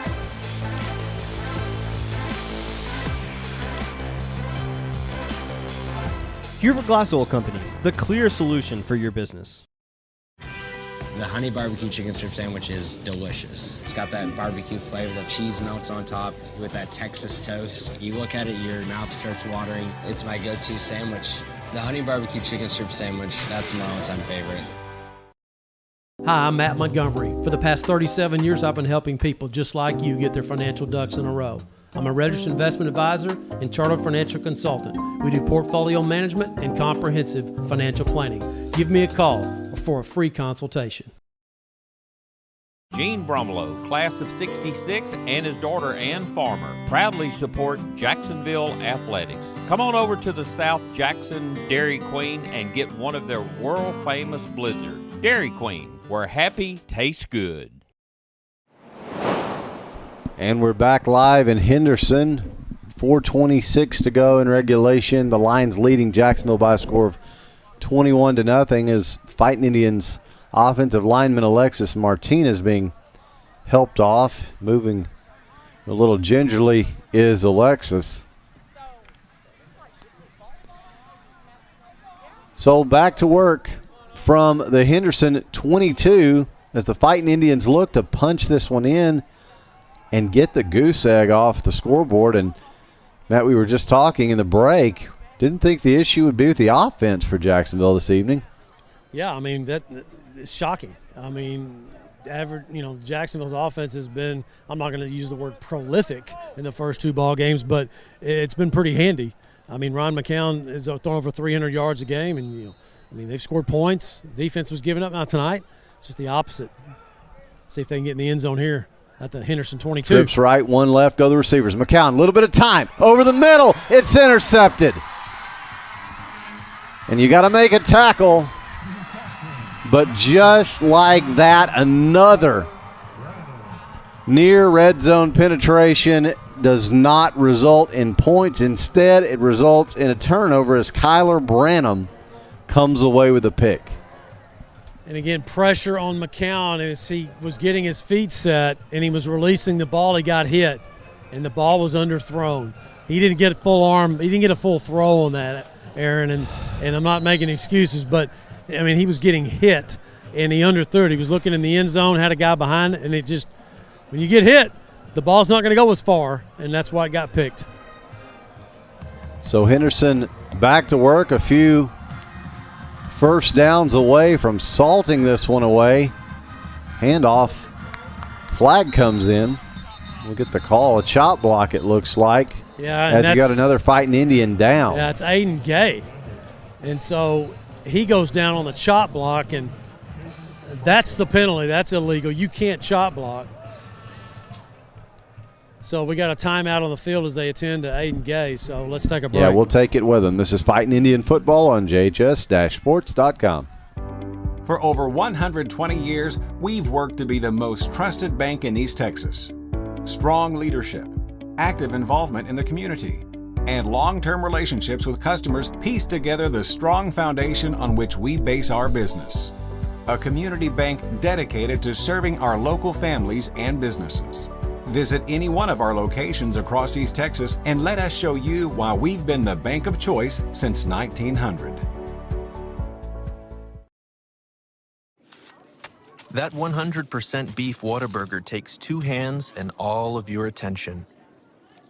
So yeah, now's the time to sneak that fry. Good thing there's plenty to savor. Good thing there's Whataburger. Hi, this is Ben Peacock, proud principal of Jacksonville High School. On behalf of the awesome students and staff members at JHS, I'd like to say thank you for watching tonight's game. From exceptional academics to a robust catalog of extracurricular programs, our campus provides a truly impressive array of opportunities for Jacksonville students. And we're back live at Henderson's Lions Stadium. 4:04 to go here in the fourth. Henderson leading Jacksonville by a score of 21-0, and just looking to salt away this victory, which would drop Jacksonville to 0-3 in non-district play. That pass is incomplete, and some extracurriculars across the middle, and surprise, surprise, it's Jermaine Taylor. Yes, Jermaine, they are going to bait you. Be prepared for that. They're gonna do it, and Wayne Coleman's telling him that right now. He said, "You cannot." They know you. They know your number. They know that all they got to do is just a little shove on you. He's got to learn that. So he checks out of the ball game, and second down and 25 for Henderson. Second 23. I don't think I've ever seen any smaller writing on a scoreboard than that right there. Especially a scoreboard with that much usable space. I mean, who was in charge of that? I don't know. Empty backfield Holding for Jacoby Robinson, and he's going to fling this one and overthrows his man. Yeah, busted coverage. And again, it's Calvin Bryant playing cornerback the first start. And, he just, I'm not sure what he saw right there, but the guy went right by him, and Xavier Kendrick was pursuing. Thankfully, the ball was overthrown. So third down and 25. Third quarter score in Tenaha. Brook Hill 22, Tenaha 6. How about that? So the guard trying to leave the pit with a W. The pit. 2 right, 1 left for Henderson. The handoff straight ahead with Alexander. Yeah, Devin McEwen on the tackle. So nice job by McEwen. Got a ball game down at Rusk right now as the clock stops here. 21 for Rusk, 18 for Palestine with 1:48 remaining in the ball game. How about that? Yeah, a little comeback there. Checking scores. Corsicana is going to take care of White House 23-7. Oh, Chapel Hill's blowing out Hallsville 35-16. As that one was a Hallsville 16-14 lead. Chapel Hill's now come out in that fourth quarter, 10 minutes to go. And they're up 35-16 over Hallsville. Pine Tree 35, Kilgore 27. Nacogdoches has closed it a little bit, 37-12 over with JT. Marshall down 23-21. That score should be updated. That's not right. That says second quarter. Scrolling down as we have a little break here on the timeout. Longview defeats Tyler Legacy 46-20. So Tyler Legacy, after going 2-0, comes back to earth with the Longview Lobos smacking down the Red Raiders at Rose Stadium. So here's Karsten to punt for Henderson, standing on his own 9-yard line. Devin McEwen dropping back for Jacksonville. 3:38 remaining, 21-0 Henderson. Finish strong, fellas. Finish strong. Love to see McEwen break one here, but he'll call for the fair catch at the Jacksonville 42. So I got more stuff going on out there as emotions starting to kick in as Henderson is doing a little taunting and Jacksonville's taking the bait. You know, it doesn't take much. I mean, you're down 21-0, you're frustrated, a guy walks by and says, you fill in the blank, and you turn around and he says something else, you know, just referee can't see or hear what he's saying. Before you know it, you get a shove. And so we've had a few of those, and it's probably not over. So Jacksonville takes over. They're on 42-yard line. Two receivers right, one left, pistol formation for the Indians. McCowan rolls right, sets his feet, throws, incomplete. Trying to find Coda Kennedy. McCowan a little bit off. You know, quarterbacks get into a rhythm. And when they get into a rhythm, like Ryan McCowan got into against Crandall, a little bit against Palestine, somewhat tonight, he has had no opportunity to get in any kind of rhythm at all.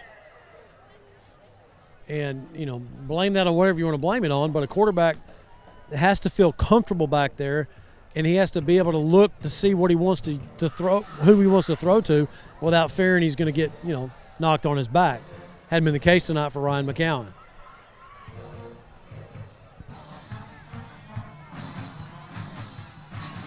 So the Indians go with JT Johnson up the middle, and he will keep his feet churning to the 46.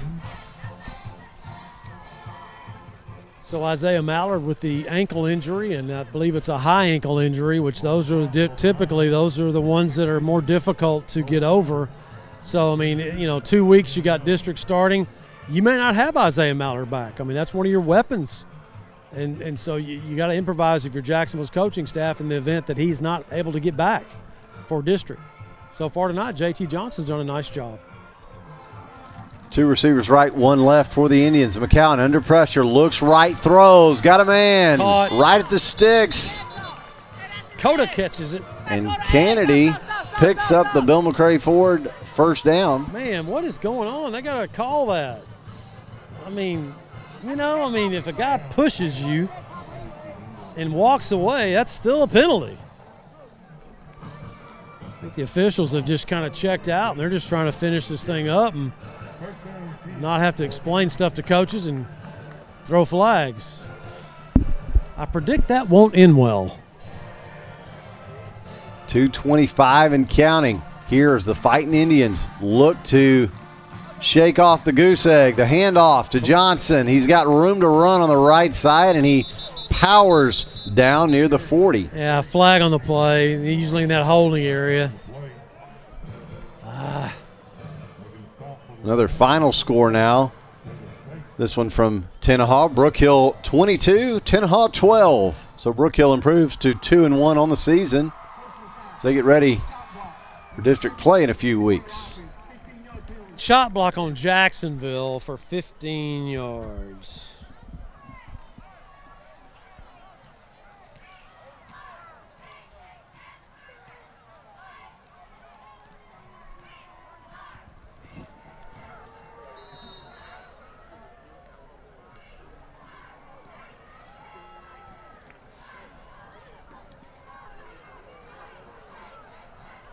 .206 and counting.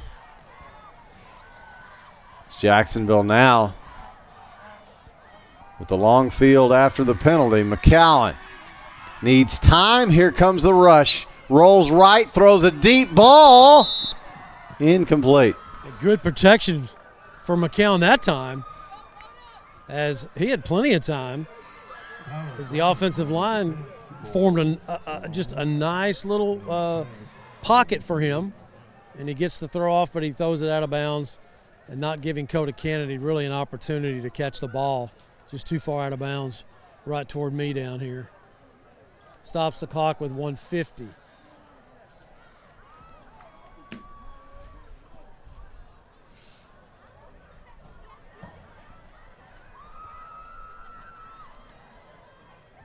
2 Indian receivers on the left side of the formation, 1 on the right. Check that, 3 now on the left. And McCown climbs up in the pocket, rolling left, looking, directing traffic. And what a catch! Somehow. Oh, it's down. He's down. Somehow the catch was made by Tony Pinson. Watch this on the replay. That ball was... The guy was pushing him, backing into him, I should say, not pushing him. See if we can see this right here. And it's like Pinson just reached around him as we look at the replay on the big board. Yeah, I was going to say it looked like the ball was underthrown, but what actually happened was that Pinson got pushed off the mark, and yet he fought his way back to make the catch. What a catch. So now McCowan looking over the middle, got his man, Taylor. And that is a touchdown, and it's Jermaine Taylor with a little bit of redemption. Little slant route right there for 21 yards for the score. What a throw by McCown in traffic. And, man, there was Henderson Lions, red jerseys everywhere, and all of a sudden here comes Taylor out of the mix master for the score from Ryan McCown from 21. And here's Jordan Cabrera, the sophomore, with his first extra point attempt on the varsity. Ryan McCown will hold. Extra point attempts, of course, brought to you all season long by Homes and Properties Realty. This one is up and on the way, but no good. Yep, off to the right. So with 1:16 to go in the ball game, the score now Henderson 21 and Jacksonville 6. We'll take a short break and come back. You're listening to Fightin Indian Football on JHS-Sports.com. As ETMC joins the UT Health family, we're bringing a new vision of healthcare to East Texas, where the brightest minds in academics and medicine work together to treat the most complex health challenges and improve lives, where access to world-class medicine and cutting-edge technology will bring health, hope, and a brighter tomorrow. We are UT Health East Texas, advancing healthcare together. Bill McRae Ford has been serving East Texans since 1976. They can help you find the best deal on a used car, or if you're ready to purchase something new. Open Monday through Saturday. Bill McRae Ford. Come see us. And we're back in Henderson at Lions Stadium. 1:16 to go. Score now Henderson 21, Jacksonville 6 with a Fightin Indians scoring drive summary. Where have these been all night? Here's Todd Travis. Todd? This is a 7-play drive, covered 58 yards, finishing with a touchdown. Making the score Indians 6, Lions 21. Yeah, 21-yard touchdown pass. Ryan McCown to Taylor as Jermaine ran the slant route, and Ryan finds him. It's amazing what happens when you quick release and you run a good route, make the catch. Good things happen. So here's Cabrera, and we know what's coming here. Yeah, obviously the onside kick attempt. Let's see if Jacksonville can come up with it. It's popped up on the far side, but it's caught cleanly. Yeah, didn't get that. By the Lions. It's a good first bounce, but it went too high to get the second. You want that second bounce. As I defer to our kicking specialist in the booth, Ryan Travis, on the onside kick. Yeah. How did Matt do on that analysis of an onside kick? Would you say spot on? He's giving you the thumbs up, Matt. Okay, thank you. Yeah. So 1:14 remaining.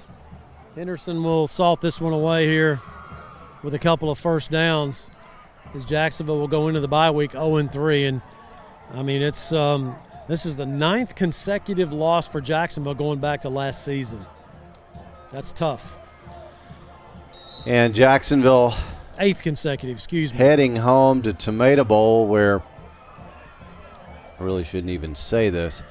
Don't say it. Everybody knows, Aaron. Let's just say Jacksonville needs a home victory. Oh, yes. How about a victory? Well, that too. Yeah. But it would be nice to have it at Tomato Bowl. So, yeah, you go back, you had the win against Hallsville to open district play last year, and that's week 4. So then you had 5 weeks and then now 3. So this is the 8th in a row. So Henderson looks like they're going to just milk this down, run it out, and that'll be it. There we go. And so that will do it from Henderson. Final tonight will be Henderson 21, Jacksonville 6. And so the Lions improve to 2-1, while the Indians finish the non-district slate at 0-3. We'll have our post-game awards. We'll have our post-game interview with head coach Wayne Coleman, as the teams will just wave at each other and no handshaking. So Wayne Coleman will meet with his team, and while he does that, we'll hand out some of our post-game awards. Appreciate our sponsors, Dar Chiropractic. Congratulations, and Austin Bank for their sponsoring of these following awards after the game. The Bone Crusher hit of the game, sponsored by Dar Chiropractic. If your body needs an adjustment, call Dr. Darwin Dar. He's a JHS class of 1984. He's your hometown chiropractor. The hit of the game, Bone Crusher hit of the game, goes to the junior Caden Franklin on a crushing tackle on Alexander, the running back for Henderson. So congratulations to Caden Franklin, the junior. The play of the game, sponsored by Congratulations. Not only does Congratulations provide this a weekly trophy, a nice big tall good-looking trophy for the play of the game that goes to the player, but they also have all those special knickknacks and things. I hope, Kathleen, you don't mind me calling them knickknacks. I know they're cooler than that, but special engravings and award things that are all over the place at Tomato Bowl when you walk in to the front of Tomato Bowl. They're your hometown awards and engraving store. Matt, will you read your strongly worded letter from Kathleen during our next broadcast? Because you know you're going to get one. Yeah, I'll probably before I get home. So we appreciate Congratulations sponsoring the play of the game. Let's get back to that. It is Tony Penson's unbelievable catch that he made on the Henderson sideline over there, where, I mean, they were all over him, and he just reaches around the Henderson player and makes the catch. And I'm not sure the yardage. We have to spot that. But Tony Penson, after missing last week, catches just a beauty for the Congratulations play of the game. The offensive player of the game for Jacksonville tonight, J.T. Johnson. He was going to play a lot anyway, but when Isaiah Mallard went down with the high ankle sprain, J.T. Johnson stepped in, and he really toted the rock well, caught several passes out of the backfield. So J.T. Johnson is the Austin Bank offensive player of the week. The defensive player of the week, it's got to be the Mike linebacker. Again, it's Darian Hinton, and he just had a great game, just all over the place, making plays. And so Darian Hinton is the defensive player of the game, sponsored by Austin Bank, your community bank since 1900. So Wayne Coleman now spending time with his team. Guys, there's a lot of work to do in this bye week. I know you want to heal, you want to get your players healthy again. That's going to be something they're going to have to do. But man, you've got to fix some things. You're fixing to start District 9-5A Division 2, and the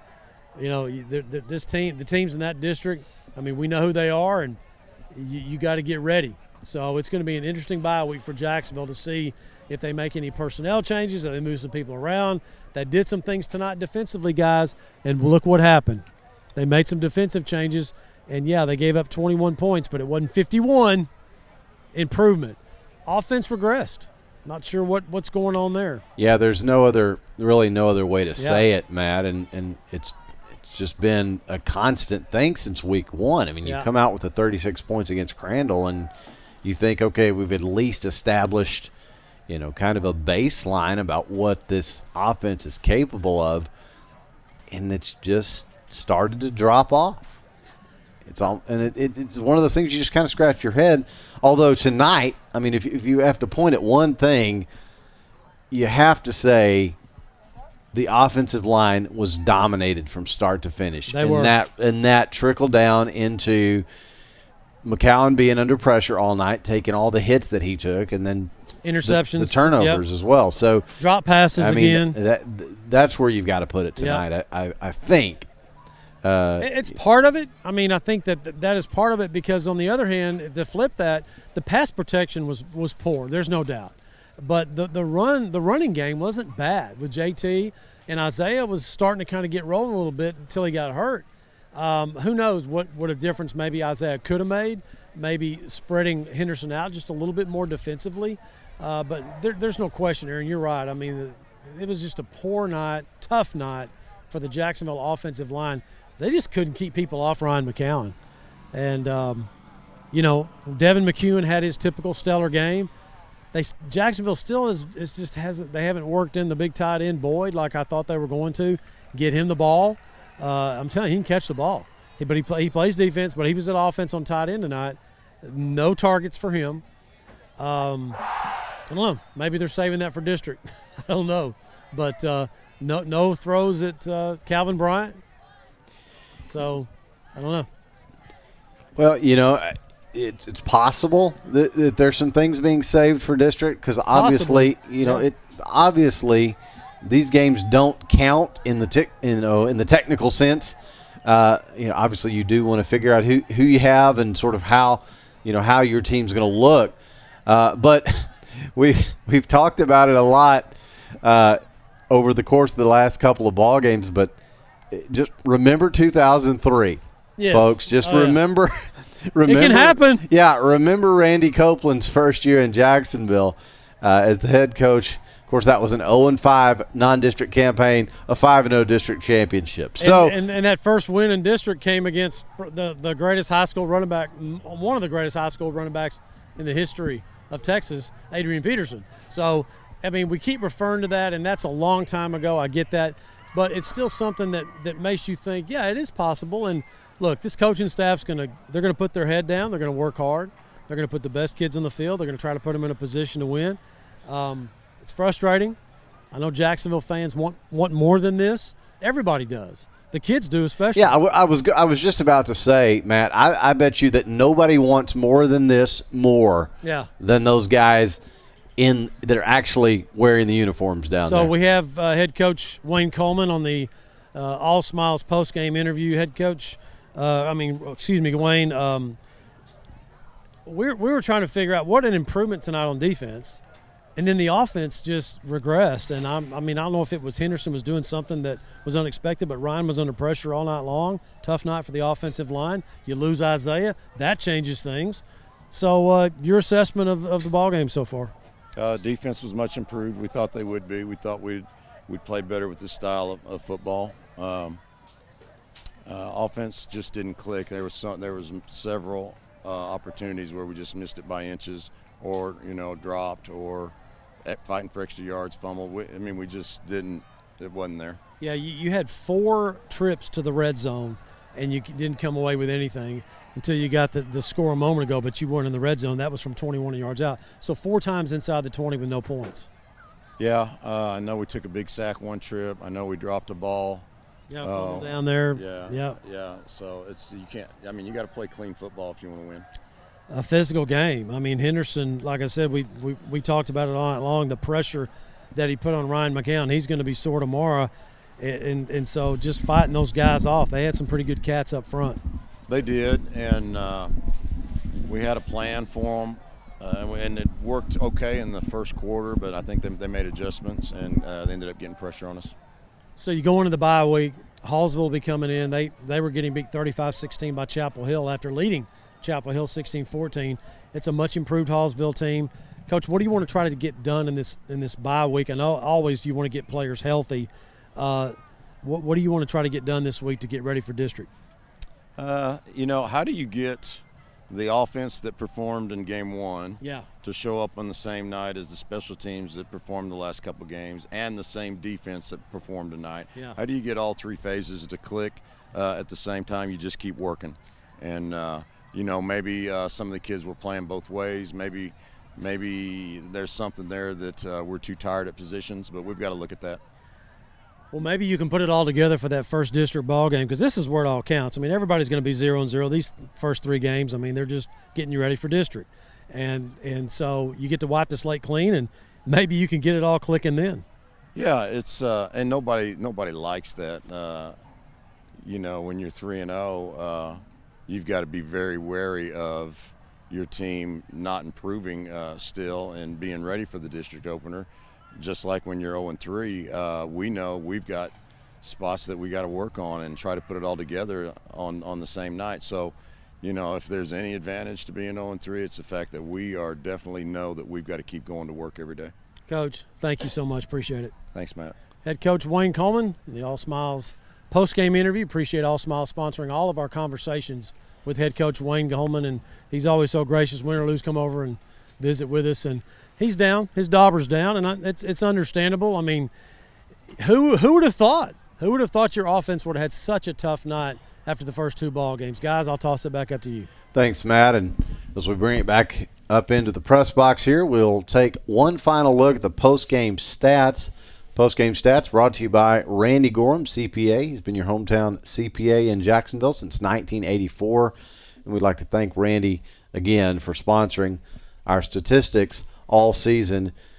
Todd, a tough night for the Fightin Indians as they drop this third non-district ball game, 21-6.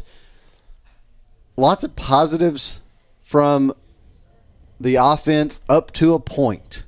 That's the story of the night.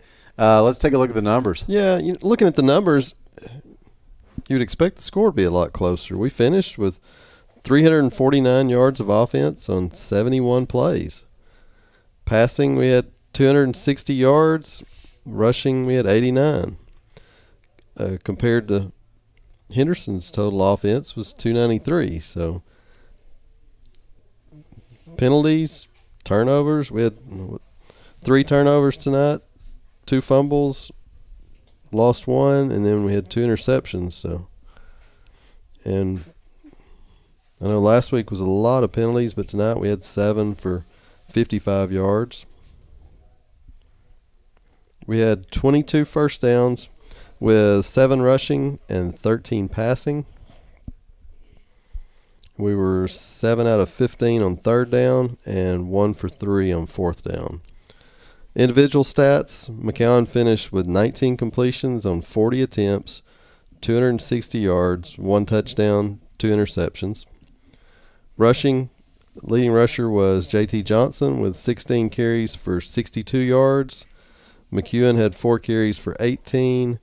Mallard had 3 carries for 8 yards.